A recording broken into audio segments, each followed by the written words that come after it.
ਸਵਾਗਤ ਜੀ ਤੁਹਾਡਾ ਇੱਕ ਵਾਰ ਫਿਰ ਤੋਂ। ਤੁਸੀਂ ਦੇਖ ਰਹੇ ਹੋ ਪ੍ਰਾਈਮ ਏਸ਼ੀਆ ਟੀਵੀ ਤੇ ਪ੍ਰੋਗਰਾਮ ਹੈ ਜੀ ਇਹ ਪ੍ਰਾਈਮ ਫੋਕਸ। ਹਰ ਰੋਜ਼ ਮੈਂ ਤੇ ਪਰਵੀਰ ਬਾਠਪੁਰੀ ਇਸ ਪ੍ਰੋਗਰਾਮ 'ਚ ਆਪ ਜੀ ਦੇ ਨਾਲ ਹੁੰਦੇ ਆ। ਤੇ ਬਾਠ ਸਾਹਿਬ ਅਜੇ ਕਿਉਂਕਿ ਬੜੀ ਦੂਰ ਨੇ ਤੇ ਦੂਰੋਂ ਤਾਰ ਪਾ ਕੇ ਉਹਨਾਂ ਦੇ ਨਾਲ ਗੱਲਬਾਤ ਕਰਨੀ ਪੈਂਦੀ ਆ। ਅੱਜ ਇੱਕ ਵਾਰ ਫਿਰ ਤੋਂ ਤਾਰ ਜੋੜੀ ਆ। ਕੀ ਹਾਲ ਨੇ ਬਾਠ ਸਾਹਿਬ? ਚੜ੍ਹਦੀ ਕਲਾ ਸੰਧਾਲੀਆ ਸਾਹਿਬ, ਸਤਿ ਸ਼੍ਰੀ ਅਕਾਲ ਜੀ। ਆਪਣਾ ਸੁਣਾਓ, ਕਿਵੇਂ ਹਾਲ ਚਾਲ ਨੇ? ਸਤਿ ਸ੍ਰੀ ਅਕਾਲ ਮਹਾਰਾਜ, ਹਾਲ ਸਾਡੇ ਵਧੀਆ ਨੇ ਜੀ, ਕਿਰਪਾ ਚੱਲੀ ਜਾਂਦਾ, ਟਾਈਮ ਪਾਸ ਹੋਈ ਜਾਂਦਾ। ਮੀਂਹ ਕਣੀ ਨਹੀਂ ਆਉਂਦੇ ਪੈਂਦਾ, ਇਸ ਕਰਕੇ ਫੇਰ ਅੱਗਾਂ ਲੱਗ ਗਈਆਂ ਨੇ। ਮੈਨੂੰ ਤਾਂ ਇਹ ਨਹੀਂ ਸਮਝ ਆਉਂਦੀ ਵੀ ਇੱਦਾਂ ਅੱਗਾਂ ਕਿਉਂ ਲਾਈ ਜਾਂਦੇ ਤੁਸੀਂ ਵਾਰ-ਵਾਰ। ਮੈਨੂੰ ਚੇਤਾ ਸੰਧਾਲੀਆ ਸਾਹਿਬ, ਜਦੋਂ 4 ਦਿਨ ਇੱਥੇ ਗਰਮੀਆਂ ਦੇ ਵਿੱਚ ਮੀਂਹ ਪੈ ਗਿਆ ਸੀ ਤਾਂ ਉਦਣ ਤੁਹਾਡੇ ਵਰਗੇ ਬੰਦੇ ਕਹਿੰਦੇ ਸੀ ਬਾਹਰ ਦਰਵਾਜ਼ੇ 'ਚ ਖੜੇ ਹੋ ਕੇ ਹਟਦਾ ਹੀ ਨਹੀਂ। 4 ਦਿਨ ਹੋ ਗਏ ਆ ਫਿਰ ਗਰਮੀ ਤਾਂ ਇੱਦਾਂ ਹੀ ਲੰਘ ਜਾਣੀ ਹੈ। ਫਿਰ ਸਮਰ ਦੇ ਵਿੱਚ ਜਿਹੜੀਆਂ ਗਤੀਵਿਧੀਆਂ ਕਰਨੀਆਂ ਹੁੰਦੀਆਂ ਉਹ ਤਾਂ ਹੋਣੀਆਂ ਹੀ ਨਹੀਂ। ਲੋਕਾਂ ਨੇ ਮਾੜਾ ਮੋਟਾ ਘੁੰਮਣ ਫਿਰਨ ਜਾਣਾ ਹੁੰਦਾ। ਜਾਣੀ ਜੇ ਮੀਂਹ ਪੈ ਜਾਵੇ ਕੈਨੇਡਾ ਦੇ ਵਿੱਚ ਤਾਂ ਵੀ ਤੁਸੀਂ ਤੰਗ, ਨਾ ਵੀ 4 ਦਿਨ ਪਵੇ ਤਾਂ ਵੀ ਤੁਸੀਂ ਤੰਗ। ਜੇ ਕੰਮ ਬਹੁਤਾ ਜ਼ਿਆਦਾ ਆ ਜਾਵੇ ਫਿਰ ਇਸ ਕਰਕੇ ਤੰਗ। ਕੰਮ ਹੀ ਬਹੁਤ ਕਰਨਾ ਪੈਂਦਾ। ਇੱਥੇ ਤਾਂ ਬੰਦਾ ਮਸ਼ੀਨ ਬਣਿਆ। ਜੇ ਕੰਮ ਥੋੜ੍ਹਾ ਜਿਹਾ ਘੱਟ ਜਾਵੇ ਖਰਚੇ ਹੀ ਨਹੀਂ ਪੂਰੇ ਹੁੰਦੇ। ਭਾਈ ਕਰੀਏ ਇੱਥੇ ਕੀ?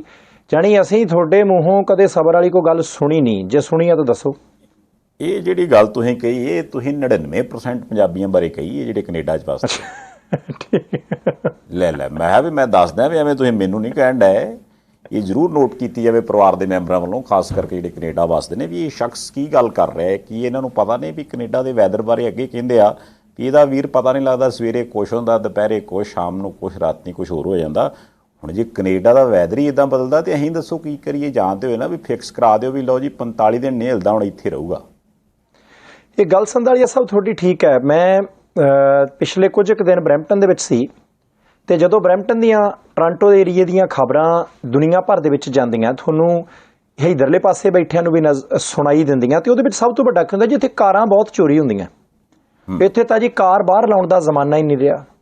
ਇੱਥੇ ਤਾਂ ਜੀ ਕ੍ਰਾਈਮ ਬੜਾ ਵੱਧ ਗਿਆ। ਇੱਥੇ ਤਾਂ ਜੀ ਕੰਮ ਬਹੁਤਾ ਔਖਾ ਹੋ ਗਿਆ। ਆਮ ਲੋਕਾਂ ਦਾ ਜੀਣਾ ਦੁੱਭਰ ਹੋ ਗਿਆ। ਬਹੁਤ ਜ਼ਿਆਦਾ ਸਮੱਸਿਆ ਜਿਹੜੀ ਹੈ ਉਹ ਵੱਧ ਗਈ ਹੈ। ਆਮ ਹੀ ਲੋਕ ਕਹਿੰਦੇ ਆ। ਹੋ ਸਕਦਾ ਕਿ ਉਹ ਗੱਲ ਸੱਚ ਵੀ ਹੋਵੇ ਤੇ ਹੈਗੀ ਵੀ ਹੈ, ਪਰ ਇਹਦਾ ਮਤਲਬ ਇਹ ਨਹੀਂ ਕਿ ਬਰੈਂਪਟਨ ਦਾ ਸਾਰਾ ਕੁਝ ਹੀ ਵਿਗੜ ਗਿਆ। ਮੈਂ ਹੁਣ ਤੁਹਾਨੂੰ ਦੱਸਦਾ, ਮੈਂ ਬੀਤੇ ਕੱਲ ਇੱਕ ਐਸੇ ਈਵੈਂਟ ਦੇ ਵਿੱਚ ਸ਼ਾਮਲ ਹੋਇਆ ਵੀ ਕਮਾਲ ਹੀ ਹੋ ਗਈ।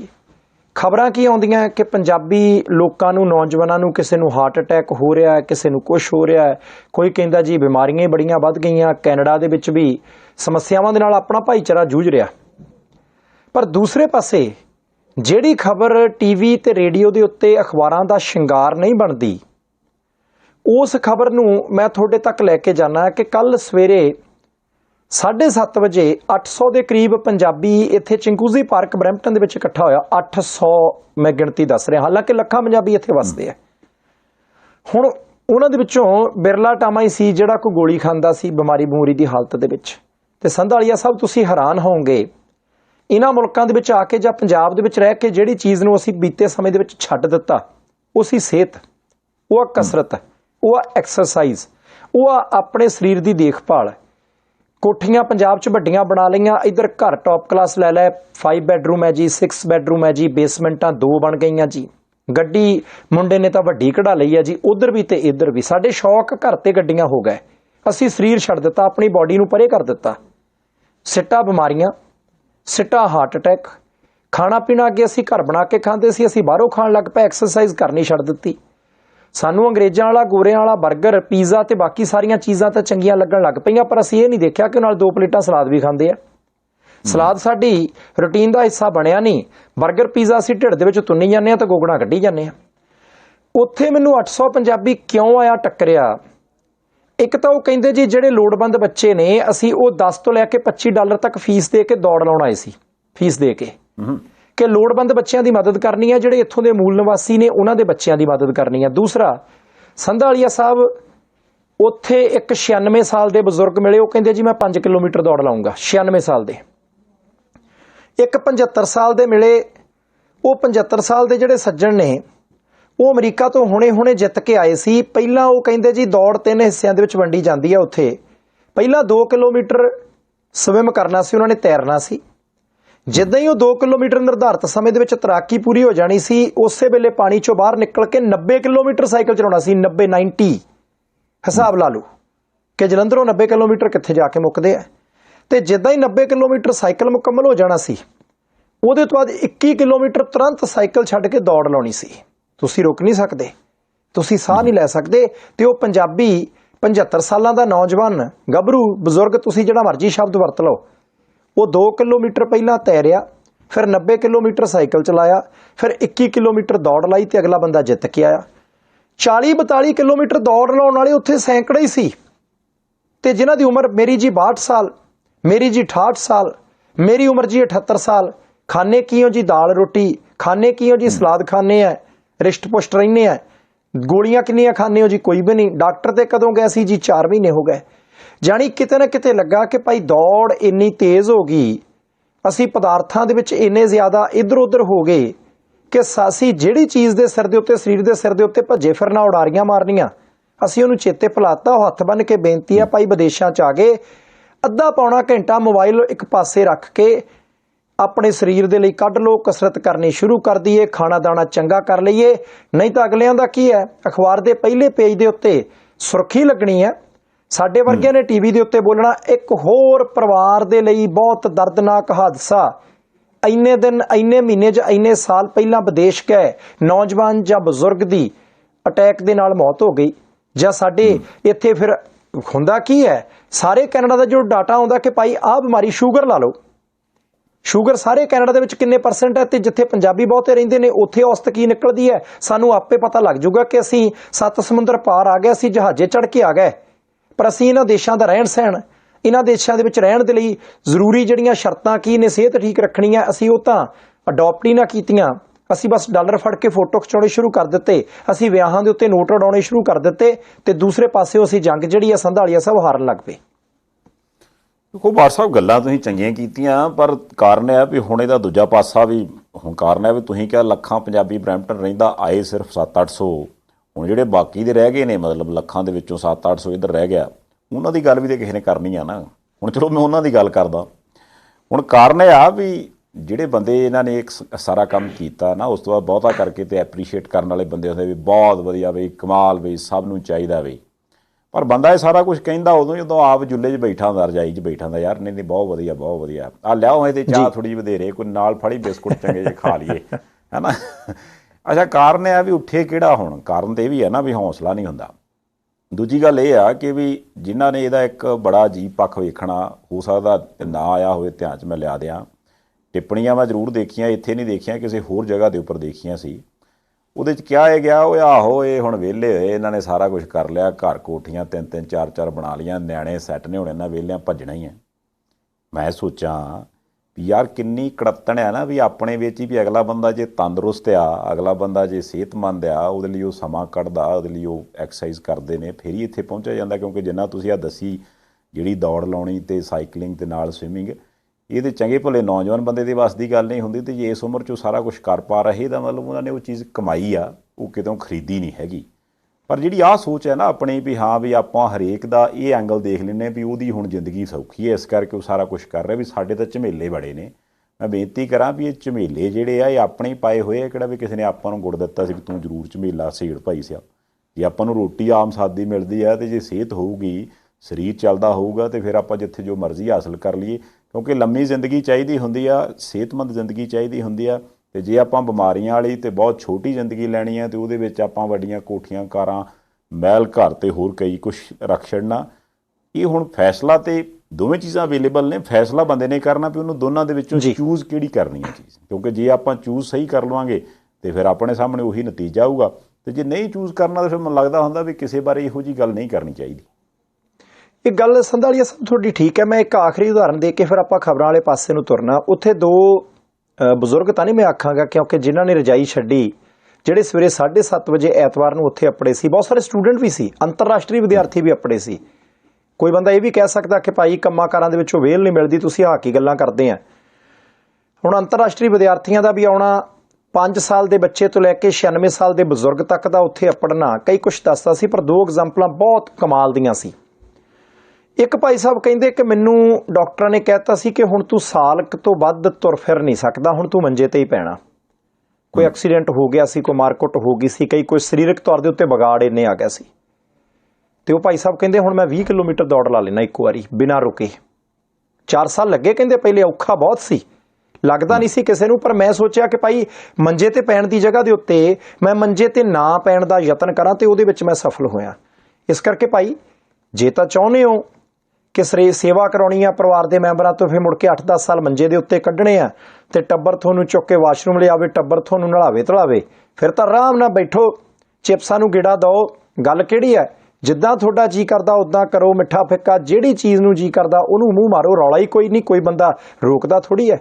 ਤੇ ਜੇ ਚਾਹੁੰਦੇ ਹੋ ਕਿ ਭਾਈ ਆਖਰੀ ਸਮੇਂ ਤੱਕ ਬਾਹਰ ਨਿਕਲ ਕੇ ਦੁਨੀਆ ਦੇ ਰੰਗ ਤਮਾਸ਼ੇ ਦੇਖਣੇ ਆ, ਰੰਗਾਂ 'ਚ ਵਸਦੀ ਦੁਨੀਆ ਦੇਖਣੀ ਹੈ, ਆਪਾਂ ਕਿਸੇ ਦੇ ਉੱਤੇ ਬੋਝ ਨਹੀਂ ਬਣਨਾ, ਤਾਂ ਸਾਨੂੰ ਥੋੜਾ ਜਿਹਾ ਆਪਣੀ ਦਿਨਚਰਿਆ ਜਿਹੜੀ ਹੈ, ਆਪਣਾ ਰੂਟੀਨ ਜਿਹੜਾ ਹੈ, ਆਪਣੀਆਂ ਸਰਗਰਮੀਆਂ ਦੀ ਦਿਸ਼ਾ ਜਿਹੜੀ ਹੈ ਉਹ ਬਦਲਣੀ ਪਊਗੀ। ਮੈਨੂੰ ਤਾਂ ਐਂ ਵੀ ਲੱਗਦਾ ਕਿ ਆਪਾਂ ਪੰਜਾਬੀ ਦਿਨ ਸੁਧ ਕਰਦੇ ਆ, ਵਿਆਹ ਸ਼ਾਦੀ ਹੁੰਦੇ ਆ, ਹੋਰ ਸਮਾਗਮ ਨੇ, ਜਨਮ ਦਿਨ ਮਨਾਉਣੇ ਆ, ਦੇਸ਼ਾਂ ਵਿਦੇਸ਼ਾਂ ਦੇ ਵਿੱਚ ਮਾੜਾ ਜਿਹਾ ਕਿਤੇ ਲਿਸਟ ਬਣਾ ਕੇ ਦੇਖ ਲਈਏ ਕਿ ਜੇ ਆਪਾਂ 10 ਤਰ੍ਹਾਂ ਦੇ ਭੋਜਨ ਜਾਂ ਪਕਵਾਨ ਉੱਥੇ ਲੈ ਕੇ ਆਉਨੇ ਆ, ਤੁਸੀਂ ਦੁਨੀਆ ਦੇ ਜਿਹੜੇ ਮਰਜ਼ੀ ਖਿੱਤੇ 'ਚ ਵਸਦੇ ਆ, ਕੀ ਉਹਦੇ ਵਿੱਚੋਂ 10 ਦੇ ਵਿੱਚੋਂ 3 ਚੀਜ਼ਾਂ ਵੀ ਐਸੀਆਂ ਹੁੰਦੀਆਂ ਜਿਹੜੀਆਂ ਸਿਹਤ ਲਈ ਚੰਗੀਆਂ?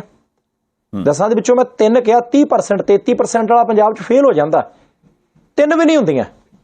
ਤੇ ਉੱਥੇ ਆਇਆ ਕੌਣ ਹੁੰਦਾ? ਆਪ ਆਏ ਹੁੰਦੇ ਅਸੀਂ, ਸਾਡੇ ਪਰਿਵਾਰ ਦੇ ਮੈਂਬਰ, ਸਾਡੇ ਰਿਸ਼ਤੇਦਾਰ, ਸਾਡੇ ਨੇੜਲੇ ਸੱਜਣ, ਜਿਨ੍ਹਾਂ ਦੀ ਅਸੀਂ ਹਮੇਸ਼ਾ ਸੁੱਖ ਮੰਗਦੇ ਆਂ, ਸਰਬੱਤ ਦੇ ਭਲੇ ਦੀ ਅਰਦਾਸ ਕਰਦੇ ਆਂ। ਅਸੀਂ ਕਹਿੰਦੇ ਕਿ ਭਾਈ ਸਾਰੇ ਚੰਗੇ ਤਰੀਕੇ ਰਹਿਣ ਜੀਣ, ਤੇ ਖਿਲਾਉਣੇ ਕੀ ਆ ਉਹਨਾਂ ਨੂੰ? ਸਾਨੂੰ ਥੋੜੀ ਜਿਹੀ ਕਿਤੇ ਨਾ ਕਿਤੇ ਤਬਦੀਲੀ ਇੱਧਰਲੇ ਪਾਸੇ ਕਰਨੀ ਪਊ। ਹਾਂ, ਲੋਕ ਕਹਿਣਗੇ ਬਹੁਤ ਕੁਛ, ਥੋੜਾ ਜਿਹਾ ਸ਼ੁਰੂ 'ਚ ਬੋਲਣਗੇ ਜ਼ਰੂਰ, ਪਰ ਅੰਤ ਦੇ ਵਿੱਚ ਤੁਹਾਨੂੰ ਐਪਰੀਸ਼ੀਏਟ ਹੀ ਕਰਨਗੇ। ਚਲੋ ਉਹ ਕਾਰਨ ਹੈ ਨਾ, ਐਪਰੀਸ਼ੀਏਟ ਜਦੋਂ ਤੱਕ ਅੰਤ ਆਉਣਾ ਹੁੰਦਾ ਉਦੋਂ ਚਿਰ ਤੱਕ ਕਈ ਚੀਜ਼ਾਂ ਦਾ ਅੰਤ ਹੋ ਜਾਂਦਾ। ਇਸ ਕਰਕੇ ਬੰਦਾ ਕਹਿੰਦਾ ਦਫਾ ਕਰ ਯਾਰ, ਐਵੇਂ ਲੋਕਾਂ ਦੀਆਂ ਗੱਲਾਂ ਨਹੀਂ ਸੁਣੀਆਂ ਜਾਂਦੀਆਂ, ਹੈ ਨਾ। ਪਰ ਚਲੋ ਇਹ ਚੀਜ਼ਾਂ ਅਸੀਂ ਤਾਂ ਡਿਸਕਸ ਕਰਦੇ ਹੁੰਦੇ ਹਾਂ ਜੀ ਆਪ ਜੀ ਦੇ ਨਾਲ, ਵੀ ਪੋਜ਼ਿਟਿਵ ਪਾਸਾ ਵੀ ਵੇਖਣਾ ਚਾਹੀਦਾ, ਜਿਹੜਾ ਚੰਗਾ ਪੱਖ ਹੈ ਉਹ ਵੀ ਵੇਖਣਾ ਚਾਹੀਦਾ। ਹਾਂ, ਫੈਸਲਾ ਆਪਾਂ ਕਰਨਾ, ਉਹ ਤੇ ਆਪਣੇ ਹੱਥ ਵਾਸਤੇ ਵੀ ਆਪਾਂ ਕਿਹੜੇ ਰਾਹ ਚੜ੍ਹਨਾ, ਕਿਉਂਕਿ ਬੱਸ ਅੱਡੇ ਤੇ ਬੱਸਾਂ ਦੇ ਸਾਰੇ ਪਾਸੇ ਨੂੰ ਜਾਂਦੀਆਂ ਹੁੰਦੀਆਂ, ਮਿੰਨੀਆਂ ਵੀ ਜਾਂਦੀਆਂ, ਲੋਕਲ ਵੀ ਜਾਂਦੀਆਂ, ਉਹ ਜਿਹੜੀਆਂ ਲੰਮੇ ਰੂਟ ਵਾਲੀਆਂ ਉਹ ਵੀ ਜਾਂਦੀਆਂ, ਵੀਡੀਓ ਕੋਚ ਵੀ ਜਾਂਦੀਆਂ, AC ਵਾਲੀਆਂ ਵੀ ਜਾਂਦੀਆਂ। ਚੜ੍ਹਨਾ ਤੁਸੀਂ ਆ ਵੀ ਕਿਹਦੇ 'ਤੇ ਚੜ੍ਹਨਾ, ਤੇ ਜਿਹੋ ਜਿਹੀ ਬੱਸ 'ਤੇ ਚੜ੍ਹਾਂਗੇ ਉਹੋ ਜਿਹਾ ਸਫ਼ਰ ਹੋਊਗਾ, ਉਹੋ ਜਿਹੀ ਗਾਂ ਮੰਜ਼ਿਲ ਹੋਊਗੀ। ਇਸ ਕਰਕੇ ਫੈਸਲਾ ਆਪਣਾ, ਤੇ ਜੇ ਸਵਾਰੀ ਆਪਣੇ ਸਮਾਨ ਦੀ ਆਪ ਜ਼ਿੰਮੇਵਾਰ ਹੈ ਤੇ ਫਿਰ ਸਾਰਾ ਕੁਛ ਆਪ ਦੇਖੇ। ਹੁਣ ਜੇ ਖਬਰਾਂ ਵਾਲੇ ਪਾਸੇ ਨੂੰ ਮੋੜਾ ਕੱਟਣਾ, ਤੇ ਫਿਰ ਮੈਨੂੰ ਲੱਗਦਾ ਵੀ ਜਿਹੜੀ ਗੱਲ ਅਜੇ ਆਪਾਂ 1-2 ਦਿਨ ਥੋੜ੍ਹੀ ਕਰਦੇ ਸੀ, ਅਜੇ ਲੋਕਾਂ ਦਾ ਧਿਆਨ ਤੇ ਹੜ੍ਹਾਂ ਵਾਲੇ ਪਾਸੇ ਹੀ, ਆਪਾਂ ਹੜ੍ਹਾਂ 'ਤੇ ਵੀ ਆਵਾਂਗੇ। ਪਰ ਉਦੋਂ ਪਹਿਲਾਂ ਜਿਹੜੀ ਚਿੱਠੀ ਮੁੱਖ ਮੰਤਰੀ ਭਗਵੰਤ ਮਾਨ ਸਾਹਿਬ ਨੇ ਲਿਖੀ ਸੀ ਗਵਰਨਰ ਸਾਹਿਬ ਨੂੰ, ਉਸ ਚਿੱਠੀ ਦਾ ਜਵਾਬ ਆ ਗਿਆ, ਜਾਂ ਕਹਿ ਲਓ ਵੀ ਅਗਲਾ ਨੇ ਜਵਾਬ ਹੀ ਦੇ ਦਿੱਤਾ। ਮਤਲਬ ਜਵਾਬ ਲਿਖਿਆ ਘੱਟ ਤੇ ਜਵਾਬ ਦਿੱਤਾ ਜ਼ਿਆਦਾ ਲੱਗਦਾ। ਤੇ ਉਹਦੇ ਤੋਂ ਬਾਅਦ ਜਿਹੜੀ ਚੀਜ਼ ਦੀ ਆਸ ਉਮੀਦ ਸੀਗੀ ਵੀ ਕਿਆਫੇ ਲੱਗਦੇ ਸੀ ਵੀ ਇਹ ਹੁਣ ਖਲਾਰਾ ਪਊ, ਉਹ ਜਾਪਦਾ ਵੀ ਉਹਦਾ ਮੁੱਢ ਹੌਲੀ ਹੌਲੀ ਵੱਜਣ ਲੱਗ ਪਿਆ। ਵੱਜ ਗਿਆ ਸੰਧਾਲੀਆ ਸਾਹਿਬ। ਗਵਰਨਰ ਸਾਹਿਬ ਵੀ ਬਹੁਤ ਸਿਆਣੇ ਆ, ਤੇ ਮੁੱਖ ਮੰਤਰੀ ਸਾਹਿਬ ਦੇ ਕੋਲ ਵੀ ਸਿਆਣਪ ਦੀ ਘਾਟ ਕੋਈ ਨਹੀਂ, ਭਗਵੰਤ ਸਿੰਘ ਮਾਨ ਹੋਰਾਂ ਦੇ ਕੋਲ। ਦੋਨਾਂ ਦੇ ਹੱਥ ਦੇ ਵਿੱਚ ਪੰਜਾਬ ਦੇ 3.25 ਕਰੋੜ ਲੋਕਾਂ ਦੀ ਕਿਸਮਤ ਹੈ, ਉਹਨਾਂ ਦਾ ਭਵਿੱਖ ਹੈ, ਤੇ ਦੋਵਾਂ ਨੇ ਕਿਵੇਂ ਇੱਕ ਦੂਸਰੇ ਦੇ ਨਾਲ ਰਿਐਕਟ ਕਰਨਾ, ਇੱਕ ਦੂਸਰੇ ਦੇ ਨਾਲ ਸੰਬੰਧ ਕਿੱਦਾਂ ਦੇ ਰੱਖਣੇ, ਦੋਨਾਂ ਦੇ ਉੱਤੇ ਨਿਰਭਰ ਕਰਦਾ। ਸੰਧਾਲੀਆ ਸਾਹਿਬ, ਬੜੀ ਕਲੀਅਰ ਗੱਲ ਹੁੰਦੀ ਹੈ, ਜੇ ਤਾਂ ਘਰ ਦੇ ਵਿੱਚ ਇਤਫਾਕ ਹੈ, ਜੇ ਘਰ ਦੇ ਵਿੱਚ ਭਾਈਚਾਰਾ ਸਾਂਝ ਹੈ, ਫਿਰ ਬੜੀ ਛੋਟੀ ਜੀ ਗੱਲ ਹੈ ਕਿ 2 ਨੌਹਾਂ ਨੇ, ਇੱਕ ਸਵੇਰੇ ਰੋਟੀ ਕਰਦੀ ਹੈ, ਇੱਕ ਸ਼ਾਮ ਨੂੰ ਕਰਦੀ ਹੈ, ਇੰਨੇ 'ਚ ਗੱਲ ਨਿਬੜ ਜਾਂਦੀ ਹੈ।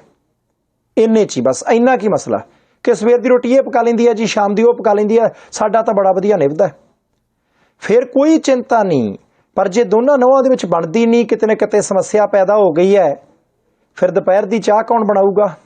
ਬੀਬੀ ਨੂੰ ਚਾਹ ਬਣਾ ਕੇ ਕੌਣ ਦਊ? ਭਾਪੇ ਨੂੰ ਦੁਪਹਿਰ ਨੂੰ ਜੇ ਕਿਤੇ ਭੁੱਖ ਲੱਗ ਗਈ, ਉਹਨੇ ਅਚਾਰ ਦੀ ਫਾੜੀ ਤੇ ਗੰਢਾ ਰੱਖ ਕੇ ਰੋਟੀ ਦੇ ਉੱਤੇ ਖਾਣਾ, ਉਹਦਾ ਪ੍ਰਬੰਧ ਕਿਹਨੇ ਕਰਨਾ ਹੈ? ਜੇ ਕਿਤੇ ਕੋਈ ਪ੍ਰਾਹੁਣਾ ਆ ਗਿਆ ਜਿਹੜਾ ਨਾ ਛੋਟੀ ਨਹੁੰ ਦੇ ਪੇਕਿਆਂ ਤੋਂ ਆਇਆ ਤੇ ਨਾ ਵੱਡੀ ਨਹੁੰ ਦੇ ਪੇਕਿਆਂ ਤੋਂ ਆਇਆ, ਜਿਹੜਾ ਕਿ ਸਾਂਝਾ ਜਿਹਾ ਆ ਗਿਆ, ਉਹਦੀ ਚਾਹ ਦੇ ਭਾਂਡੇ ਕੌਣ ਧੋਊਗਾ? ਫਿਰ ਤਾਂ ਰੌਲਾ ਇੱਥੋਂ ਵੀ ਪੈ ਜਾਣਾ। ਗੱਲ ਕੁਛ ਵੀ ਨਹੀਂ ਕੀ, ਗੱਲ ਸਿਰਫ ਤੁਹਾਡੀ ਅੰਡਰਸਟੈਂਡਿੰਗ ਦੀ ਹੈ, ਤੁਹਾਡੀ ਟਿਊਨਿੰਗ ਦੀ ਹੈ, ਤੁਹਾਡਾ ਆਪਸ ਦੇ ਵਿੱਚ ਤਾਲਮੇਲ ਕਿੰਨਾ ਕੁ ਹੈ ਉਹਦੀ ਹੈ। ਤੇ ਇਹ ਜਿਹੜਾ ਮੁੱਖ ਮੰਤਰੀ ਸਾਹਿਬ ਤੇ ਗਵਰਨਰ ਸਾਹਿਬ ਦਾ ਤਾਲਮੇਲ ਪੰਜਾਬ ਦੇ ਵਿੱਚ ਆਪਸ ਦੇ ਵਿੱਚ ਟੁੱਟਿਆ, ਸੰਧਾਲੀਆ ਸਾਹਿਬ ਨੁਕਸਾਨ ਵੱਡਾ ਕਰੂ। ਤੁਸੀਂ ਇਹ ਦੇਖੋ, ਵਿਧਾਨ ਸਭਾ ਦਾ ਸੈਸ਼ਨ ਸੱਦਿਆ ਸੀ ਮੁੱਖ ਮੰਤਰੀ ਸਾਹਿਬ ਨੇ, ਉਹਦੇ ਵਿੱਚ 4 ਮਤੇ ਪਾਸ ਕੀਤੇ ਸੀ। ਇੱਕ ਗੁਰਬਾਣੀ ਪ੍ਰਸਾਰਣ ਦਾ, 1925 ਦੇ ਸਿੱਖ ਗੁਰਦੁਆਰਾ ਐਕਟ ਦੇ ਵਿੱਚ ਸੋਧ ਦਾ। ਦੂਸਰਾ ਸੀ ਕਿ ਯੂਨੀਵਰਸਿਟੀਆਂ ਦੇ ਜਿਹੜੇ ਚਾਂਸਲਰ ਪਹਿਲਾਂ ਗਵਰਨਰ ਸਾਹਿਬ ਹੁੰਦੇ ਸੀ ਪੰਜਾਬ ਦੀਆਂ ਸਰਕਾਰੀ ਯੂਨੀਵਰਸਿਟੀਆਂ, ਉਹ ਮਤਾ ਪਾਸ ਕੀਤਾ ਗਿਆ ਸੀ ਕਿ ਹੁਣ ਤੋਂ ਗਵਰਨਰ ਸਾਹਿਬ ਨਹੀਂ ਮੁੱਖ ਮੰਤਰੀ ਸਾਹਿਬ ਹੋਇਆ ਕਰਨਗੇ। ਤੀਸਰਾ ਮਤਾ ਸੀ ਕਿ ਪੰਜਾਬ ਪੁਲਿਸ ਤੇ DGP ਸਾਹਿਬ ਦੀ ਨਿਯੁਕਤੀ ਪੈਨਲ ਪੰਜਾਬ ਸਰਕਾਰ ਭੇਜਦੀ ਸੀ, ਉਹਨਾਂ ਤਿੰਨਾਂ ਦੇ ਵਿੱਚੋਂ ਤੈਅ ਕਰਦੀ ਸੀ UPSC ਕਿ ਭਾਈ DGP ਕੌਣ ਹੋਏਗਾ। ਉਹਦੇ ਵਿੱਚ ਵੀ ਅਮੈਂਡਮੈਂਟ ਕੀਤੀ ਸੀ ਕਿ ਭਾਈ ਆ ਇੱਕ ਕਮੇਟੀ ਹੈ, ਤੇ ਉਸ ਕਮੇਟੀ ਨੇ 5-7 ਮੈਂਬਰੀ ਜਿਹੜੇ ਉਹ ਨਾ ਭੇਜਣੇ ਆ ਤੇ ਉਹਨਾਂ ਦੇ ਵਿੱਚੋਂ ਪੰਜਾਬ ਸਰਕਾਰ ਚੂਜ਼ ਕਰੂਗੀ, ਪੰਜਾਬ ਸਰਕਾਰ ਚੋਣ ਕਰੂਗੀ ਕਿ ਭਾਈ ਇਹਨਾਂ ਦੇ ਵਿੱਚੋਂ ਡੀਜੀਪੀ ਕੌਣ ਲੱਗੂਗਾ। 3 ਤਾਂ ਇਹ ਹੋ ਗਿਆ। ਚੌਥਾ ਮਤਾ ਪਾਸ ਕੀਤਾ ਸੀ ਪੇਂਡੂ ਵਿਕਾਸ ਫੰਡ ਦਾ। ਕੇਂਦਰ ਸਰਕਾਰ ਤੋਂ ਰੁਪਈਏ ਆਉਣੇ ਸੀ ਪੰਜਾਬ ਨੂੰ, ਕੇਂਦਰ ਰੁਪਈਏ ਦਿੰਦੀ ਨਹੀਂ, ਬਾਕੀ ਕਈ ਸੂਬਿਆਂ ਦਾ ਵੀ ਰੌਲਾ, ਤੇ ਪੰਜਾਬ ਸਰਕਾਰ ਨੇ ਮਤਾ ਪਾਸ ਕਰਤਾ ਸੀ ਕਿ ਗਲਤ ਹੈ ਤੇ ਜੇ ਸਾਨੂੰ ਪੈਸੇ ਨਾ ਦਿੱਤੇ ਗਏ ਤਾਂ ਜੁਲਾਈ ਮਹੀਨੇ ਦੇ ਵਿੱਚ ਮਾਣਯੋਗ ਸੁਪਰੀਮ ਕੋਰਟ ਦੇ ਦਰਵਾਜ਼ੇ ਛੁੱਟੀਆਂ ਤੋਂ ਬਾਅਦ ਖੁੱਲ੍ਹ ਜਾਣੇ ਆ, ਅਸੀਂ ਫਿਰ ਉਧਰਲੇ ਪਾਸੇ ਜਾ ਕੇ ਪਟੀਸ਼ਨ ਪਾਵਾਂਗੇ। ਚਾਰੇ ਮਤੇ ਚਲੇ ਗਏ। ਆਪਾਂ ਦੋਵਾਂ ਭਾਈਆਂ ਨੇ ਉਦਣ ਵੀ ਗੱਲ ਕੀਤੀ ਸੀ ਕਿ ਭਾਈ ਆ ਤਾਂ ਗਵਰਨਰ ਸਾਹਿਬ ਤੋਂ ਵੀ ਕੁਝ ਅਧਿਕਾਰ ਲੈ ਲੈ, ਇਹ ਪੰਗਾ ਪਊਗਾ ਤੇ ਪੰਗਾ ਗਿਆ ਪੈ। ਹੁਣ ਐਸਜੀਪੀਸੀ ਨੇ ਕਹਿਤਾ ਸੀ ਅਸੀਂ YouTube ਚੈਨਲ ਚਲਾਉਣ ਲੱਗੇ ਆ, ਸੈਟੇਲਾਈਟ ਚੈਨਲ ਬਣਾਉਣ ਦੀ ਕਵਾਇਦ ਆਰੰਭ ਕਰ ਦਿੱਤੀ ਆ ਸ਼ੁਰੂ, ਤੇ ਛੇਤੀ ਨੇਪਰੇ ਵੀ ਚੜ੍ਹ ਦਿਆਂਗੇ। ਪਰ ਦੂਸਰੇ ਪਾਸੇ ਮੁੱਖ ਮੰਤਰੀ ਸਾਹਿਬ ਨੇ ਚਿੱਠੀ ਲਿਖ ਦਿੱਤੀ ਕਿ ਰਾਜਪਾਲ ਸਾਹਿਬ ਤੁਹਾਡੇ ਕੋਲੇ ਪੰਜਾਬ ਸਰਕਾਰ ਦਾ ਬਹੁਤ ਸੰਮਤੀ ਦੇ ਨਾਲ ਪਾਸ ਕੀਤਾ ਗਿਆ ਇੱਕ ਮਤਾ ਪਹੁੰਚਿਆ 1925 ਦੇ ਸਿੱਖ ਗੁਰਦੁਆਰਾ ਐਕਟ ਦੇ ਵਿੱਚ ਸੋਧ ਦਾ, ਤੁਸੀਂ ਇਹਦੇ ਤੇ ਦਸਤਖਤ ਕਰਦੇ ਹੋ, ਦੇਰੀ ਕੀਤੀ ਜਾ ਰਹੀ ਹੈ, ਪੰਜਾਬ ਦੇ ਲੋਕਾਂ ਦੇ ਲੋਕਤੰਤਰੀ ਹੱਕਾਂ ਦੇ ਅਧਿਕਾਰਾਂ ਦੇ ਉੱਤੇ ਡਾਕਾ। ਤੇ ਮੋਹਰੇ ਰਾਜਪਾਲ ਸਾਹਿਬ ਕਿਉਂਕਿ ਪੱਤਰਕਾਰ ਰਹੇ ਨੇ, ਸੰਪਾਦਕ ਰਹੇ ਨੇ, ਬਹੁਤ ਵੱਡੇ ਲੀਡਰ ਰਹੇ ਨੇ, ਲੋਕ ਸਭਾ ਦੇ ਮੈਂਬਰ ਰਹੇ ਆ, ਤੇ ਜਿਹੜਾ ਬੰਦਾ ਪੱਤਰਕਾਰ ਹੁੰਦਾ 4 ਅੱਖਰ ਲਿਖਣੇ ਤਾਂ ਆਉਂਦਾ ਹੀ ਹੈ। ਚਿੱਠੀ ਦਾ ਜਵਾਬ ਚਿੱਠੀ ਨਾਲ ਦਿੱਤਾ ਪੰਜਾਬ ਦੇ ਰਾਜਪਾਲ ਬਨਵਾਰੀ ਲਾਲ ਪੁਰੋਹਿਤ ਸਾਹਿਬ ਨੇ, ਤੇ ਉਹ ਕਹਿੰਦੇ ਜੀ ਮੈਨੂੰ ਤਾਂ ਐਂ ਲੱਗਦਾ ਕਿ ਜੂਨ ਮਹੀਨੇ ਜਿਹੜਾ 2 ਦਿਨ ਦਾ ਤੁਸੀਂ ਪੰਜਾਬ ਵਿਧਾਨ ਸਭਾ ਦਾ ਸੈਸ਼ਨ ਸੱਦਿਆ ਸੀ ਉਹ ਗੈਰ ਸੰਵਿਧਾਨਕ ਸੀ। ਜਾਣੀ ਪੰਜਾਬ ਸਰਕਾਰ ਦੁਆਰਾ ਪੰਜਾਬ ਵਿਧਾਨ ਸਭਾ ਦਾ ਸੈਸ਼ਨ ਬੁਲਾਏ ਜਾਣ ਦੇ ਉੱਤੇ ਹੀ ਸਵਾਲ ਖੜੇ ਕਰਤੇ ਰਾਜਪਾਲ ਸਾਹਿਬ ਨੇ, ਮਤੇ ਪਾਸ ਕੀਤੇ ਉਹਨਾਂ ਦੇ ਉੱਤੇ ਰਾਜਪਾਲ ਸਾਹਿਬ ਨੇ ਦਸਤਖਤ ਕਰਨੇ ਐ ਨਹੀਂ ਕਰਨੇ ਉਹ ਬਾਅਦ ਦੀ ਗੱਲ ਹੈ। ਉਹ ਕਹਿੰਦੇ ਸੰਵਿਧਾਨਕ ਹੀ ਨਹੀਂ ਸੀ। ਫਿਰ ਉਹ ਕਹਿੰਦੇ ਜੀ ਆਪਾਂ ਤਾਂ ਹੁਣ ਐਡਵੋਕੇਟ ਜਨਰਲ ਸਾਹਿਬ ਤੋਂ ਸਲਾਹ ਲਵਾਂਗੇ, ਫਿਰ ਮੈਂ ਵੇਖੂੰਗਾ ਕਿ ਇਹ ਜਿਹੜੇ ਪਾਸ ਕੀਤੇ ਗਏ 4 ਮਤੇ ਨੇ ਰਾਸ਼ਟਰਪਤੀ ਸਾਹਿਬ ਕੋਲ ਭੇਜਣੇ ਆ ਜਾਂ ਕਿਸੇ ਹੋਰ ਪਾਸੇ ਭੇਜਣੇ ਆ, ਜਾਂ ਸੰਵਿਧਾਨਕ ਤੌਰ ਦੇ ਉੱਤੇ ਜਿਹੜੇ ਮਾਹਿਰ ਨੇ, ਐਕਸਪਰਟ ਨੇ, ਜਿਨ੍ਹਾਂ ਤੋਂ ਅਸੀਂ ਸਲਾਹ ਲੈ ਸਕਦੇ ਹੁੰਨੇ ਆ, ਮੈਂ ਉਹਨਾਂ ਤੋਂ ਸਲਾਹ ਲੈਣੀ ਹੈ। ਪਰ ਹਾਲ ਦੀ ਘੜੀ ਜਿਸ ਤਰੀਕੇ ਦਾ ਬਨਵਾਰੀ ਲਾਲ ਪੁਰੋਹਿਤ ਸਾਹਿਬ ਨੇ ਜਵਾਬ ਦਿੱਤਾ, ਤੇ ਉਹਨਾਂ ਨੇ ਵਿੱਚ ਇਹ ਵੀ ਲਿਖਿਆ, ਕਹਿੰਦੇ ਮੁੱਖ ਮੰਤਰੀ ਸਾਹਿਬ ਤੁਹਾਡੀ ਚਿੱਠੀ ਤੋਂ ਮੈਨੂੰ ਐਂ ਲੱਗਦਾ ਕਿ ਤੁਸੀਂ ਇੱਕ ਪਰਿਵਾਰ ਨੂੰ ਕਿਤੇ ਨਾ ਕਿਤੇ ਨਿਸ਼ਾਨੇ ਤੇ ਲੈਣ ਦੀ ਕੋਸ਼ਿਸ਼ ਕਰ ਰਹੇ ਹੋ। ਰਫੜ ਵੱਧ ਗਿਆ ਸੰਧਾਲੀਆ ਸਾਹਿਬ, ਨਾ ਫਰਕ ਮੁੱਖ ਮੰਤਰੀ ਸਾਹਿਬ ਨੂੰ ਪੈਣਾ ਨਾ ਰਾਜਪਾਲ ਸਾਹਿਬ ਨੂੰ ਪੈਣਾ, ਰਗੜੇ ਪੌਣੇ 3 ਕਰੋੜ ਪੰਜਾਬੀ ਜਾਣੇ ਆ। ਇਹ ਬਿਲਕੁਲ ਠੀਕ ਆ। ਤੁਸੀਂ ਦੇਖੋ ਜਿਹੜੇ 4 ਮਤੇ ਆਪਾਂ ਉਦੋਂ ਵੀ ਗੱਲ ਕੀਤੀ ਸੀ ਕਿ ਵੀ ਇਹਦੇ ਚੋਂ ਪਹਿਲੀ ਗੱਲ ਐਸਜੀਪੀਸੀ ਵਾਲੀ, ਜੇ ਮੰਨ ਲਓ ਗੁਰਦੁਆਰਾ ਐਕਟ ਵਾਲੀ ਜਿਹੜੀ ਹੈ ਉਹ ਭੇਜੀ ਜਾਂਦੀ, ਉਹਦੇ ਤੇ ਪਹਿਲਾਂ ਦਸਤਖਤ ਹੋ ਜਾਂਦੇ ਤੇ ਫਿਰ ਤੇ ਚਲੋ ਹੋ ਸਕਦਾ ਸੀ ਵੀ ਹਾਂ ਜੇ ਗਵਰਨਰ ਸਾਹਿਬ ਉਹਦੇ ਤੱਕ ਨਾ ਪਹੁੰਚਦੇ। ਪਰ ਜਿਹੜੀ ਗੱਲ ਉਹਦੇ 'ਚ ਇਹ ਸੀ ਵੀ ਕਿਉਂਕਿ ਪਿਛਲੇ ਸਮੇਂ ਜਿਹਦਾ ਅਸਲ ਰੌਲਾ ਪਿਆ ਸੀ, ਜਦੋਂ ਆਪਾਂ ਜ਼ਿਕਰ ਵੀ ਕੀਤਾ ਸੀ ਕਿ ਯੂਨੀਵਰਸਿਟੀਆਂ ਦੇ ਵੀਸੀ ਲੱਗਣੇ ਨੇ, ਤੇ ਉਹ ਵੀਸੀਆਂ ਦੇ ਲਈ ਜਿਹੜੇ ਚਾਂਸਲਰ ਕਿਉਂਕਿ ਗਵਰਨਰ ਸਾਹਿਬ ਹੁੰਦੇ ਨੇ, ਉਹਨਾਂ ਦੀ ਜਗ੍ਹਾ ਦੇ ਉੱਪਰ ਹੁਣ ਚਾਂਸਲਰ ਮੁੱਖ ਮੰਤਰੀ ਪੰਜਾਬ ਹੋਇਆ ਕਰਨਗੇ। ਇਹਦੇ ਤੇ ਗਵਰਨਰ ਸਾਹਿਬ ਦਸਤਖਤ ਕਰ ਦੇਣੇ ਦੀ ਆਸ ਘੱਟ ਹੈ, ਤੇ ਗੱਲ ਹੋਈ ਵੀ ਉੱਦਾਂ ਹੀ। ਡੀਜੀਪੀ ਸਾਹਿਬ ਦੀ ਕਿਉਂਕਿ ਅਜੇ ਤੱਕ ਵੀ ਗੌਰਵ ਯਾਦਵ ਸਾਹਿਬ ਮੇਰਾ ਖਿਆਲ ਜੇ ਮੈਂ ਕਹਾਂ ਤੇ ਉਹਨਾਂ ਨੂੰ ਪੱਕੇ ਤੌਰ ਤੇ ਡੀਜੀਪੀ ਨਹੀਂ ਮੰਨਿਆ ਜਾਂਦਾ। ਜਿੰਨੇ ਕੁ ਮਹੀਨੇ ਦਾ ਆਮ ਤੌਰ ਤੇ ਸਮਾਂ ਲਾਇਆ ਜਾ ਸਕਦਾ ਹੁੰਦਾ ਉਹਦੇ ਤੋਂ ਕਾਫੀ ਸਮਾਂ ਉੱਪਰ ਹੋ ਗਿਆ। ਪਰ ਉਹਨਾਂ ਦੀ ਉਸ ਨਿਯੁਕਤੀ ਨੂੰ ਬਣਾਈ ਰੱਖਣ ਦੇ ਲਈ ਉਹ ਜਿਹੜੀ ਅਮੈਂਡਮੈਂਟ ਸੀਗੀ ਉਹ ਵੀ ਉਹਦੇ ਵਿੱਚ ਕੀਤੀ ਗਈ ਕਿ ਪੰਜਾਬ ਸਰਕਾਰ ਕੋਲ ਅਧਿਕਾਰ ਹੋਵੇ। ਤੀਸਰੀ ਗੱਲ ਉਹ ਰੂਰਲ ਡਿਵੈਲਪਮੈਂਟ ਫੰਡ ਵਾਲੀ, ਉਹ ਤਾਂ ਹੈ ਹੀ ਕੇਂਦਰ ਸਰਕਾਰ ਨਾਲ ਸੰਬੰਧਿਤ, ਤੇ ਗਵਰਨਰ ਸਾਹਿਬ ਜਿਹੜੇ ਨੇ ਉਹ ਵੀ ਕੇਂਦਰ ਸਰਕਾਰ ਹੀ ਲਾਉਂਦੀ ਹੈ, ਤੇ ਅਗਲੇ ਹੁਣ ਆਪਣੀ ਸਰਕਾਰ ਦੇ ਖਿਲਾਫ ਇੱਦਾਂ ਦੀ ਚੀਜ਼ ਦੇ ਉੱਪਰ ਦਸਤਖਤ ਕਿੱਦਾਂ ਕਰ ਦੇਣਗੇ। ਸੋ ਚੌਥੇ ਨਾਲ ਜਿਹੜਾ ਕਿ ਐਸਜੀਪੀਸੀ ਵਾਲਾ ਜਾਂ ਗੁਰਦੁਆਰਾ ਐਕਟ ਵਾਲਾ ਮਸਲਾ, ਉਹਦੇ ਨਾਲ ਹੋ ਸਕਦਾ ਗਵਰਨਰ ਸਾਹਿਬ ਨੂੰ ਕੋਈ ਬਹੁਤਾ ਫਰਕ ਨਾ ਪਵੇ, ਪਰ ਦੂਸਰੇ ਤਿੰਨੇ ਜਿਹੜੇ ਫੈਸਲੇ ਸੀ ਉਹਨਾਂ ਦਾ ਲਗਭਗ ਸਿੱਧਾ ਜਾਂ ਅਸਿੱਧਾ ਫਰਕ ਉਹ ਗਵਰਨਰ ਸਾਹਿਬ ਨਾਲ ਸੀਗਾ। ਇਸ ਕਰਕੇ ਗਵਰਨਰ ਸਾਹਿਬ ਨੇ ਜੋ ਜਵਾਬ ਦਿੱਤਾ ਉਹ ਤੇ ਦੇਣਾ ਹੀ ਸੀ। ਪਰ ਮੈਨੂੰ ਲੱਗਦਾ ਵੀ ਜਿਵੇਂ ਉਹਨਾਂ ਨੇ ਇਹਨਾਂ ਮਤਿਆਂ ਨੂੰ ਵਿਚਾਰਨ ਤੇ, ਘੋਖਣ ਤੇ, ਜਾਂ ਇਹ ਗੱਲ ਕਹਿਣ ਤੇ ਵੀ ਅਜੇ ਮੈਨੂੰ ਸਮਾਂ ਚਾਹੀਦਾ, ਮੈਂ ਕਰ ਰਿਹਾ, ਮੈਂ ਦੇਖ ਰਿਹਾ, ਕੋਈ ਗੱਲ ਨਹੀਂ ਸਮਾਂ ਆਉਣ ਦਿਓ, ਮੈਂ ਇੱਕ ਅੱਧੀ ਸਲਾਹ ਲੈ ਲਵਾਂ, ਉਹਦੀ ਬਜਾਏ ਜਿਹੜਾ ਉਹ ਵਿਧਾਨ ਸਭਾ ਸੈਸ਼ਨ ਨੂੰ ਕਹਿਤਾ ਵੀ ਉਹ ਸਹੀ ਆ ਕਿ ਨਹੀਂ ਸਹੀ, ਉਹ ਸੰਵਿਧਾਨਕ ਹੈ ਕਿ ਨਹੀਂ ਹੈ, ਉਹ ਸੰਵਿਧਾਨਕ ਤੌਰ ਤੇ ਹੋ ਵੀ ਸਕਦਾ ਸੀ ਕਿ ਨਹੀਂ ਹੋ ਸਕਦਾ, ਉਹ ਮੈਨੂੰ ਲੱਗਦਾ ਵੀ ਅਗਲਾ ਸਿਰਾ ਫੜਨ ਦੀ ਕੋਸ਼ਿਸ਼ ਕੀਤੀ ਹੈ ਇੱਕ ਤਰ੍ਹਾਂ ਨਾਲ ਗਵਰਨਰ ਸਾਹਿਬ ਨੇ। ਹੁਣ ਤੁਸੀਂ ਦੇਖੋ ਕਿ ਬਹਿਸ ਦਾ ਵਿਸ਼ਾ ਇਹ ਨਹੀਂ ਰਹਿਣਾ ਕਿ ਉਹ ਜਿਹੜੇ 4 ਮਸਲੇ ਨੇ ਜਾਂ ਜਿਹੜੇ 4 ਮੁੱਦੇ ਭੇਜੇ ਗਏ ਨੇ ਉਹਨਾਂ ਤੇ ਦਸਤਖਤ ਕਰਨ ਗਵਰਨਰ ਸਾਹਿਬ। ਬਹਿਸ ਦਾ ਵਿਸ਼ਾ ਇਹ ਹੋ ਗਿਆ ਕਿ ਕੀ ਸੰਵਿਧਾਨਕ ਤੌਰ ਦੇ ਉੱਪਰ ਉਹ ਵਿਧਾਨ ਸਭਾ ਸੈਸ਼ਨ ਹੋ ਸਕਦਾ ਸੀ ਕਿ ਨਹੀਂ ਹੋ ਸਕਦਾ ਸੀ। ਹੁਣ ਤੁਸੀਂ ਇਹ ਦੇਖੋ ਕਿ ਜੇ ਤੇ ਉਹ ਉਹਨਾਂ ਦੇ ਉੱਪਰ ਰਹਿੰਦੇ ਜੇ ਦਸਤਖਤ ਕਿਉਂ ਨਹੀਂ ਕੀਤੇ ਜਾਂਦੇ, ਤੇ ਕੱਲ੍ਹ ਨੂੰ ਜੇ ਮੰਨ ਲਓ ਪੰਜਾਬ ਵਿਧਾਨ ਸਭਾ ਵਾਲੇ ਪਾਸਿਓਂ ਜਾਂ ਪੰਜਾਬ ਕੈਬਨਿਟ ਵਾਲੇ ਪਾਸਿਓਂ ਕੋਈ ਦੁਬਾਰਾ ਗੱਲ ਵੀ ਕੀਤੀ ਜਾਂਦੀ ਤੇ ਗਵਰਨਰ ਸਾਹਿਬ ਦੇ ਉੱਪਰ ਪ੍ਰੈਸ਼ਰ ਬਣਦਾ, ਪਰ ਹੁਣ ਗਵਰਨਰ ਸਾਹਿਬ ਨੇ ਕਹਿਣਾ ਵੀ ਉਹ ਤਾਂ ਯਾਰ ਬਾਅਦ ਦੀ ਗੱਲ ਹੈ, ਇਹ ਤਾਂ ਉੱਦਾਂ ਹੋ ਗਈ ਨਾ ਗੱਲ ਵੀ ਅਗਲਾ ਆਖੇ ਜੀ ਮੇਰੀ ਨਾ ਜੀ ਆਹ ਡਿਗਰੀ ਚੈੱਕ ਕਰੋ। ਉਹ ਕਹਿੰਦੇ ਕਾਕਾ ਡਿਗਰੀ ਤੇ ਚੈੱਕ ਕਰਦੇ, ਪਰ ਜਿਹੜੇ ਤੂੰ ਕਾਲਜ ਤੋਂ ਕਰੀ ਫਿਰਦਾ ਉਹਦੇ ਕੋਲੇ ਮਾਨਤਾ ਹੈਗੀ ਕਿ ਨਹੀਂ ਹੈਗੀ? ਤੇਰੀ ਕੁਆਲੀਫਿਕੇਸ਼ਨ ਹੀ ਨਹੀਂ ਪੂਰੀ। ਆਹੋ, ਇਹ ਜਿਹੜਾ ਕਾਲਜ ਦੀ ਮਾਨਤਾ ਰੱਦ ਕਰਨ ਵਾਲੇ ਪਾਸੇ ਨੂੰ ਤੁਰ ਪਏ ਗਵਰਨਰ ਸਾਹਿਬ, ਇਹ ਨਵਾਂ ਪੰਗਾ। ਇਹਦੇ ਨਾਲ ਸੰਧਾਲੀਆ ਸਾਹਿਬ, ਜਿਵੇਂ ਆਪਾਂ ਉਦੋਂ ਵੀ ਚਰਚਾ ਕੀਤੀ ਸੀ ਨਾ ਕਿ ਜੇ ਰਾਜਪਾਲ ਸਾਹਿਬ ਨੇ ਇਹਦੇ ਵਿੱਚ ਕੋਈ ਰਫੜ ਪਾ ਲਿਆ ਤੇ ਫਿਰ ਮਹੀਨਿਆਂ ਬੱਧੀ ਲਟਕ ਜੂਗਾ ਕੰਮ। ਰਾਸ਼ਟਰਪਤੀ ਸਾਹਿਬ ਦੇ ਕੋਲ ਇੱਕ ਵਾਰੀ ਮਸਲਾ ਚੱਲ ਜਾਵੇ ਤਾਂ ਰਾਸ਼ਟਰਪਤੀ ਸਾਹਿਬ ਦੇ ਕੋਲ ਕੋਈ ਸਮਾਂ ਸੀਮਾ ਨਹੀਂ ਹੁੰਦੀ। ਮੰਨ ਲਓ ਕਿ ਇਸ ਵਿਧਾਨ ਸਭਾ ਦੇ ਸੈਸ਼ਨ ਦਾ ਰਿਵਿਊ ਦੇ ਲਈ ਰਾਸ਼ਟਰਪਤੀ ਸਾਹਿਬ ਨੂੰ ਭੇਜ ਦਿੰਦੇ, ਜੀ ਆ ਮੇਰੇ ਵੱਸੋਂ ਬਾਹਰ ਹੈ, ਮੈਨੂੰ ਐਂ ਲੱਗਦਾ ਰਾਸ਼ਟਰਪਤੀ ਸਾਹਿਬ ਫੈਸਲਾ ਤੁਸੀਂ ਲੈ ਲਓ। ਉਹ 15 ਦਿਨਾਂ ਨੂੰ ਫਾਈਲ ਚੱਕਦੇ ਆ, 15 ਮਹੀਨਿਆਂ ਨੂੰ ਚੱਕਦੇ ਆ, 15 ਹਫ਼ਤਿਆਂ ਨੂੰ ਚੱਕਦੇ ਆ, ਕਿ 15 ਸਾਲ ਹੀ ਨਹੀਂ ਉਹ ਫਾਈਲ ਚੱਕਦੇ। ਉਹਦੇ ਵਿੱਚ ਕਿਸੇ ਤਰ੍ਹਾਂ ਦੀ ਕੋਈ ਸਮਾਂ ਸੀਮਾ ਨਿਰਧਾਰਿਤ ਨਹੀਂ। ਉਹ ਘਿੰਗੇ ਪੈ ਜਾਣਾ ਕੰਮ। ਕਿੰਨੀਆਂ ਫਾਈਲਾਂ ਹੁੰਦੀਆਂ ਜਿਹੜੀਆਂ ਰਾਸ਼ਟਰਪਤੀ ਸਾਹਿਬ ਦੇ ਕੋਲੇ ਪਈਆਂ ਹੁੰਦੀਆਂ ਤੇ ਉਹਨਾਂ ਦੇ ਉੱਤੇ ਕੋਈ ਫੈਸਲਾ ਨਹੀਂ ਹੁੰਦਾ। ਕਈ ਵਾਰੀ ਤਾਂ ਮਾਣਯੋਗ ਸੁਪਰੀਮ ਕੋਰਟ ਭਾਰਤ ਨੂੰ ਕਹਿਣਾ ਪੈਂਦਾ ਕਿ ਭਾਈ ਇਸ ਮਸਲੇ ਦੇ ਉੱਤੇ ਮਾੜਾ ਮੋਟਾ ਕੋਈ ਫੈਸਲਾ ਕਰੋ, ਕਿਉਂ ਕੰਮ ਲਟਕਾ ਕੇ ਰੱਖਿਆ। ਸੋ ਇਸ ਕਰਕੇ 1925 ਸਿੱਖ ਗੁਰਦੁਆਰਾ ਐਕਟ ਦੇ ਵਿੱਚ ਸੋਧ ਦਾ ਮਸਲਾ ਲਮਕ ਗਿਆ ਜੀ। ਜੇ ਸੁਪਰੀਮ ਕੋਰਟ ਵੀ ਚਲੇ ਜਾਊ ਪੰਜਾਬ ਦੀ ਸਰਕਾਰ, ਸੁਪਰੀਮ ਕੋਰਟ ਦੇ ਵਿੱਚ ਕਿਹੜਾ ਤਰੀਕਾਂ ਝੱਟ ਪੈ ਜਾਣੀਆਂ, ਫਿਰ ਰਾਜਪਾਲ ਸਾਹਿਬ ਨੇ ਕਿਹੜਾ ਪੱਲਿਓਂ ਪੈਸੇ ਦੇਣੇ ਆ, ਵਕੀਲ ਤਾਂ ਉਹਨਾਂ ਨੂੰ ਵੀ ਸਰਕਾਰੀ ਮਿਲਣਾ। ਫਿਰ ਤਰੀਕ ਤੇ ਤਰੀਕ ਪਈ ਜਾਊਗੀ।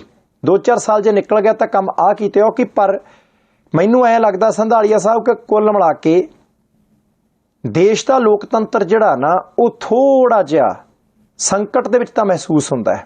ਤੁਸੀਂ ਇਹ ਦੇਖੋ ਕਿ ਇੱਕ ਪਾਸੇ ਇੱਕ ਸੂਬੇ ਦੀ ਸਰਕਾਰ ਨੂੰ ਇਹ ਕਿਹਾ ਜਾਂਦਾ ਕਿ ਤੁਸੀਂ ਆ ਸੱਦਾ ਹੀ ਨਹੀਂ ਸੀ ਸਕਦੇ, ਮੈਨੂੰ ਤਾਂ ਗੈਰ ਸੰਵਿਧਾਨਕ ਲੱਗਦਾ ਹੈ। ਦੂਸਰੇ ਪਾਸੇ ਮਾਣਯੋਗ ਸੁਪਰੀਮ ਕੋਰਟ ਦਿੱਲੀ ਦੇ ਵਿੱਚ ਹੁਕਮ ਦਿੰਦੀ ਹੈ ਕਿ ਬਦਲੀਆਂ ਤੇ ਨਿਯੁਕਤੀਆਂ ਦੇ ਅਧਿਕਾਰ ਲੋਕਾਂ ਦੀ ਚੁਣੀਓ ਸਰਕਾਰ ਨੂੰ ਆ। ਉਸ ਮੁੱਦੇ ਤੇ ਆਰਡੀਨੈਂਸ ਆ ਜਾਂਦਾ। ਤੀਸਰੇ ਪਾਸੇ ਤੁਸੀਂ ਦੇਖੋ ਮਹਾਰਾਸ਼ਟਰ ਦੇ ਵਿੱਚ ਜਦੋਂ ਸ਼ਿਵ ਸੈਨਾ ਦੇ ਬੰਦੇ ਟੁੱਟ ਕੇ ਗਏ ਸੀ, ਉਹਦੇ ਤੋਂ ਬਾਅਦ ਸਪੀਕਰ ਸਾਹਿਬ ਕਿਦਾਂ ਦਾ ਫੈਸਲਾ ਕਰਦੇ ਆ। ਹੁਣ ਕੰਮ ਦੂਸਰੇ ਪਾਸੇ ਨੂੰ ਚਲੇ ਗਿਆ, ਨੋਟਿਸ ਸਾਰਿਆਂ ਨੂੰ ਭੇਜੇ ਜਾ ਰਹੇ ਆ। ਚੌਥੇ ਪਾਸੇ ਪੱਛਮੀ ਬੰਗਾਲ ਦੇ ਵਿੱਚ ਕੀ ਕੁਝ ਹੋਇਆ ਸੀ ਜਦੋਂ ਪਿਛਲੇ ਰਾਜਪਾਲ ਸਾਹਿਬ ਹੁੰਦੇ ਸੀ। ਉਹ ਸਾਰੀਆਂ ਚੀਜ਼ਾਂ ਇਹ ਦੱਸਦੀਆਂ ਕਿ ਭਾਈ ਸੰਵਿਧਾਨ ਲਿਖਣ ਵਾਲਿਆਂ ਨੇ, ਸੰਵਿਧਾਨ ਦਾ ਮਸੌਦਾ ਖਰੜਾ ਤਿਆਰ ਕਰਨ ਵਾਲਿਆਂ ਨੇ ਸ਼ਾਇਦ ਕਦੇ ਵੀ ਨਹੀਂ ਸੋਚਿਆ ਹੋਣਾ ਕਿ ਭਾਈ ਸਾਡੇ ਦੇਸ਼ ਭਾਰਤ ਦੇ ਵਿੱਚ ਆਜ਼ਾਦੀ ਤੋਂ ਬਾਅਦ ਕਦੇ ਇਦਾਂ ਦਾ ਸਮਾਂ ਵੀ ਆ ਜਾਊਗਾ। ਹੁਣ ਸੰਧਾਲੀਆ ਸਾਹਿਬ, ਪੰਜਾਬ 'ਚ ਹੜ੍ਹ ਆਇਓ ਆ, ਪੰਜਾਬ ਦੇ ਲੋਕ ਬੜੀ ਮੁਸੀਬਤ ਦੇ ਵਿੱਚ ਨੇ, ਹਰਿਆਣੇ ਵਾਲੇ ਵੀ ਮੁਸੀਬਤ 'ਚ ਆ, ਪਰ ਉੱਥੇ ਰਾਜਪਾਲ ਤੇ ਮੁੱਖ ਮੰਤਰੀ ਦਾ ਰੌਲਾ ਨਹੀਂ। ਅੱਜ ਚਾਹੀਦਾ ਕੀ ਸੀ? ਕੀ ਤੁਸੀਂ ਆਸ ਕਰ ਸਕਦੇ ਸੀ ਕਿ ਮੁੱਖ ਮੰਤਰੀ ਸਾਹਿਬ ਇਦਾਂ ਦੀ ਚਿੱਠੀ ਲਿਖਣ? ਕੀ ਤੁਸੀਂ ਉਮੀਦ ਕਰਦੇ ਸੀ ਕਿ ਮੋਰੇ ਰਾਜਪਾਲ ਸਾਹਿਬ ਇੰਨੀ ਛੇਤੀ ਜਵਾਬ ਦੇ ਦੇਣ ਤੇ ਗੈਰ ਸੰਵਿਧਾਨਕ ਦੱਸ ਦੇਣ? ਤੁਸੀਂ ਪਹਿਲਾਂ ਦੱਸ ਦਿੰਦੇ। ਅੱਜ ਤਾਂ ਪੰਜਾਬ ਦੇ ਲੋਕਾਂ ਨੂੰ ਲੋੜ ਸੀ ਕਿ ਮੁੱਖ ਮੰਤਰੀ ਸਾਹਿਬ ਜਾ ਕੇ ਮਿੰਨਤ ਤਰਲਾ ਕੇਂਦਰ ਦਾ ਕਰਦੇ, ਰਾਜਪਾਲ ਸਾਹਿਬ ਜਾ ਕੇ ਆਪਣੇ ਪੱਧਰ ਦੇ ਉੱਤੇ ਕਹਿੰਦੇ ਕਿ ਨਹੀਂ ਭਾਈ ਤੁਸੀਂ ਮੈਨੂੰ ਪ੍ਰਸ਼ਾਸਕ ਲਾਇਆ, ਤੁਸੀਂ ਮੈਨੂੰ ਗਵਰਨਰ ਲਾਇਆ, ਮੈਂ 2.25 ਕਰੋੜ ਲੋਕਾਂ ਨੂੰ ਨੇੜਿਓਂ ਜਾ ਕੇ ਦੇਖਿਆ। ਰਾਜਪਾਲ ਸਾਹਿਬ ਨੇ ਤਾਂ ਬਾਰਡਰ ਏਰੀਆ ਦੇ ਬਹੁਤ ਦੌਰੇ ਕੀਤੇ ਆ।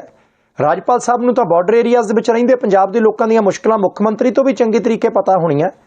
ਉਹ ਤਾਂ ਦਿੱਲੀ ਹੁੰਦੇ ਹੁਣ ਤੱਕ, ਉਹ ਤਾਂ ਕੇਂਦਰ ਸਰਕਾਰ ਨੂੰ ਜਾ ਕੇ ਕਹਿੰਦੇ ਕਿ ਤੁਸੀਂ ਮੈਨੂੰ ਦੂਤ ਬਣਾ ਕੇ ਉੱਥੇ ਭੇਜਿਆ ਤੇ ਮੇਰੇ ਤੋਂ ਲੋਕਾਂ ਦੀ ਹਾਲਤ ਵੇਖੀ ਨਹੀਂ ਜਾਂਦੀ, ਤੁਸੀਂ ਹੜ੍ਹ ਪੀੜਤਾਂ ਦੇ ਲਈ ਮਦਦ ਕਰੋ। ਪੇਂਡੂ ਵਿਕਾਸ ਫੰਡ ਦਾ ਵੀ ਜਿਹੜਾ ਮਸਲਾ ਸੀ, ਸਾਡੇ ਪਿੰਡਾਂ ਦੇ ਵਿੱਚ ਕਿਤੇ ਡਿਵੈਲਪਮੈਂਟ ਸਾਰੀ ਹੋ ਗਈ ਹੈ, ਸਾਡੇ ਪਿੰਡਾਂ ਦੇ ਵਿੱਚ ਕਿਤੇ ਵਿਕਾਸ ਦਾ ਕੰਮ ਕੋਈ ਬਾਕੀ ਨਹੀਂ ਰਿਹਾ, ਬਾਕੀ ਰਿਹਾ ਸਾਰਾ ਕੁਝ ਨਜ਼ਰ ਆਉਂਦਾ ਸਾਰਿਆਂ ਨੂੰ। ਪਰ ਇਸ ਮੁੱਦੇ ਦੇ ਉੱਤੇ ਜਿਹੜੀ ਭੂਮਿਕਾ ਦੋਨਾਂ ਧਿਰਾਂ ਨੂੰ ਨਿਭਾਉਣੀ ਚਾਹੀਦੀ ਸੀ, ਉਹ ਭੂਮਿਕਾ ਨਿਭਾਉਣ ਦੀ ਥਾਂ ਆਪੋ ਆਪਣੀ ਹਉਮੈ ਨੂੰ ਜਿਹੜੇ ਪੱਠੇ ਪਾਈ ਜਾ ਰਹੇ ਆ, ਉਹ ਪੰਜਾਬ ਲਈ ਨੁਕਸਾਨਦਾਇਕ ਨੇ। ਠੀਕ ਹੈ ਗੱਲ ਤੁਹਾਡੀ ਵੈਸਾ, ਪਰ ਵੈਸੇ ਮੈਂ ਸੋਚਦਾ ਸੀ ਵੀ ਆਮ ਆਦਮੀ ਪਾਰਟੀ ਵਾਲੇ ਦੇ ਕਿਤੇ ਜਾ ਕੇ 5-7 ਦਾ ਪ੍ਰਸ਼ਾਦ ਚੜਾਉਣ, ਉਹ ਜਾਂ ਜਾ ਕੇ ਕਿਤੇ ਸੁਖਣਾ ਸਖਣਾ ਲਾਉਣ, ਜਾਂ ਕਿਤੇ ਨੱਕ ਗੋਡਾ ਰਗੜਨ ਵੀ ਇਹਨਾਂ ਨੂੰ ਪੰਜਾਬ ਦੇ ਲੋਕਾਂ ਨੇ 90-92 MLA ਜਿਤਾ ਤੇ ਵੀ ਇਹਨਾਂ ਕੋਲੇ ਬਹੁਮਤ ਬਹੁਤ ਵੱਡਾ, ਵੀ ਵਿਰੋਧੀ ਧਿਰਾਂ ਜਿਹੜੀਆਂ ਨੇ ਉਹਨਾਂ ਦੇ ਕੋਲੇ ਬੰਦੇ ਹੈ ਨਹੀਂਗੇ। ਮੈਂ ਸੋਚਦਾ ਸੀ ਵੀ ਜੇ ਕਿਤੇ ਮੰਨ ਲਓ ਵੀ 59 ਤੇ ਸਰਕਾਰ ਬਣਦੀ ਹੈ, ਇਹਨਾਂ ਦੇ ਕਿਤੇ 65 ਜਿੱਤੇ ਹੁੰਦੇ ਤੇ ਹੁਣ ਨੂੰ ਆ ਜਿੰਨੀਆਂ ਕੁ ਉਲਝਣਾ ਹੁਣ ਪੈ ਰਹੀਆਂ ਨੇ, ਇਹ ਤੋਂ ਜ਼ਿਆਦਾ ਪੈਣੀਆਂ ਸੀ। ਹੋ ਸਕਦਾ ਵੀ ਮਤਲਬ ਜਿੰਨਾ ਕਿ ਸਾਲ 1.5 ਸਾਲ ਸਰਕਾਰ ਕੱਢ ਗਈ ਲੱਗਦੀ, ਇਹ ਵੀ ਨਾ ਕੱਢਣ ਦਿੰਦੇ ਅਗਲੇ। ਸੋ ਇਸ ਕਰਕੇ ਮੈਂ ਨਾ ਵੀ ਪੰਜਾਬ ਦੇ ਲੋਕ ਜਿੱਥੇ ਵੀ ਕਿਤੇ ਮਿਲਦੇ ਹੁੰਦੇ, ਜਿਹੜੇ ਵੀ ਚੁਣੇ ਹੋਏ MLA ਸਾਹਿਬਾਨ ਨੇ, ਜਾਂ ਜਿੱਥੇ ਕਿਤੇ ਵੀ ਪੰਜਾਬ ਸਰਕਾਰ ਨੂੰ ਲੱਗਦਾ ਵੀ ਸਾਨੂੰ ਇੱਥੇ ਲੋਕਾਂ ਨੇ ਵੋਟਾਂ ਪਾਈਆਂ, ਉਹਨਾਂ ਦੇ ਪੈਰ ਧੋ ਪੀਆ ਕਰਨ ਵੀ ਇਹਨਾਂ ਦੀ ਕਿਤੇ ਸਰਕਾਰ ਬਣ ਗਈ, ਉਹ ਵੀ ਇਸ ਲੈਵਲ 'ਤੇ ਬਣਾਤੀ। ਕਿਉਂਕਿ ਜਿਸ ਲੈਵਲ ਦਾ ਆਪਾਂ ਹਿਸਾਬ ਤਾਂ ਵੇਖਣ ਡਏ ਆ, ਜਿੰਨੀਆਂ ਉਲਝਣਾ ਜਾਂ ਜਿਸ ਪਾਸਿਓਂ ਵੀ ਕਾਨੂੰਨੀ ਦਾਅ ਪੇਚ, ਜਿੱਥੋਂ ਕਿਤੇ ਕੋਈ ਘੁੰਡੀ ਲੱਭਦੀ ਅਗਲੇ ਢਾ ਕੇ ਤੇ ਅਗਲੇ ਪਾਸੇ ਰੱਖ ਦਿੰਦੇ ਨੇ ਵੀ ਆਹ ਲਓ ਜੀ ਹੁਣ ਦੱਸੋ ਨਿਕਲ ਕੇ ਵਿਖਾਓ, ਹੋਊਗੀ ਸਰਕਾਰ ਤੁਹਾਡੀ, ਤੁਸੀਂ ਆਨੇ ਸਾਡੇ 92 ਜਿੱਤੇ ਹੋਣਗੇ, ਸਾਡੇ ਕੋਲ ਵੀ ਬਥੇਰਾ ਕੁਛ ਹੈ। ਉਹ ਇੱਕ ਤਰ੍ਹਾਂ ਨਾਲ ਜਿੱਦਾਂ ਚਾਨਣ ਕਰਾਉਣ ਦੀ ਕੋਸ਼ਿਸ਼ ਕੀਤੀ ਜਾ ਰਹੀ, ਉਹਦੇ ਤੋਂ ਤੇ ਮੈਨੂੰ ਇਹੀ ਲੱਗਦਾ ਵੀ ਇਹ ਜਿੱਥੇ ਕਿਤੇ ਵੀ ਜਾ ਕੇ ਆਮ ਆਦਮੀ ਪਾਰਟੀ ਦੇ ਲੀਡਰਾਂ ਨੂੰ ਕਿਤੇ ਲੋਕ ਮਿਲਣ, ਉਹਨਾਂ ਦੇ ਚਰਨੀ ਪੈ ਜਾਇਆ ਕਰੋ ਵੀ ਬਾਪੂ ਜੇ ਤੂੰ ਨਾ ਵੋਟ ਪਾਉਂਦਾ ਤੇ ਅਸੀਂ ਤੇ ਰਗੜੇ ਜਾਣਾ ਹੈ। ਹੁਣ ਵੇਖੋ ਅਜੇ ਵੀ, ਕਿਉਂਕਿ ਜਿਹੜਾ ਅਗਲਾ ਸਮਾਂ 29 ਤੱਕ ਦਾ ਉਹ ਵੀ ਹੈ ਤੇ ਔਖਾ ਹੀ ਲੰਘਣਾ, 27 ਤੱਕ ਦਾ, ਸੌਰੀ ਮੈਂ 29 ਆਖੀ ਜਾਣਾ, 29 ਨੂੰ ਤੇ ਦੂਸਰੀਆਂ ਵੋਟਾਂ ਨੇ। ਸੋ 27 ਤੱਕ ਜਿਹੜਾ ਇਹ ਮਸਲਾ ਇਹ ਕੁਛ ਇਸੇ ਤਰ੍ਹਾਂ ਹੀ ਲੰਘਣਾ, ਇਹ ਗੱਲ ਕਲੀਅਰ ਆ। ਪਰ ਇੱਕ ਗੱਲ ਮੈਂ ਇਹ ਸੋਚਦਾ ਬਾਟ ਸਾਹਿਬ ਕਿ ਵੀ ਹੋ ਸਕਦਾ ਜੇ ਜਿੱਦਾਂ ਤੁਸੀਂ ਕਿਹਾ ਕਿ ਵੀ ਇਹ ਸੁਪਰੀਮ ਕੋਰਟ ਤੱਕ ਮਸਲਾ ਚਲੇ ਜੂ, ਕਾਨੂੰਨੀ ਵਾਲੇ ਪਾਸੇ ਉਲਝ ਜੇ, ਪਰ ਜਿੰਨੀ ਕੁ ਮੈਨੂੰ ਸਮਝ ਆਉਂਦੀ ਆ, ਹੋ ਸਕਦਾ ਜੇ ਰਾਜਪਾਲ ਸਾਹਿਬ ਇਸ ਮਸਲੇ ਨੂੰ ਮਹੀਨਾ 2-3 ਮਹੀਨੇ ਲਟਕਾ ਵੀ ਲੈਣ ਤੇ ਉਹਦੇ ਵਿੱਚ ਇੱਕ ਮੌਨਸੂਨ ਸੈਸ਼ਨ ਆ ਜਾਣਾ ਵਿਧਾਨ ਸਭਾ ਦਾ। ਹੋ ਸਕਦਾ ਜੇ ਇਸ ਵਿਧਾਨ ਸਭਾ ਸੈਸ਼ਨ ਨੂੰ ਉਹ ਕਹਿੰਦੇ ਆ ਵੀ ਇਹ ਠੀਕ ਨਹੀਂ ਸੀਗਾ ਜੀ, ਇਹ ਗਲਤ ਸੀਗਾ ਜੀ, ਇਹ ਪੂਰਾ ਨਹੀਂ ਸੀਗਾ, ਤੇ ਜਿਹੜਾ ਉਸ ਤੋਂ ਬਾਅਦ ਲੀਗਲ ਸੈਸ਼ਨ ਆਉਣਾ, ਉਸ ਸੈਸ਼ਨ ਦੇ ਵਿੱਚ ਅਗਲੇ ਫੇਰ ਆਖਣ ਵੀ ਆਹ ਲਓ ਜੀ ਇਸ ਦੇ ਵਿੱਚ ਅਸੀਂ ਦੁਬਾਰਾ ਉਹੀ ਮੁੱਦੇ ਉਹੀ ਮਸਲੇ ਦੁਬਾਰਾ ਪੇਸ਼ ਕਰ ਦਿੱਤੇ ਨੇ, ਮਤੇ ਪਾਸ ਕਰਕੇ ਚੌਥੇ ਦੇ ਨਾਲ ਇੱਕ ਪੰਜਵਾਂ ਹੋਰ ਕੋ ਪਾ ਕੇ ਤੇ ਫਿਰ ਚਿੱਠੀ ਭੇਜ ਦਿੱਤੀ।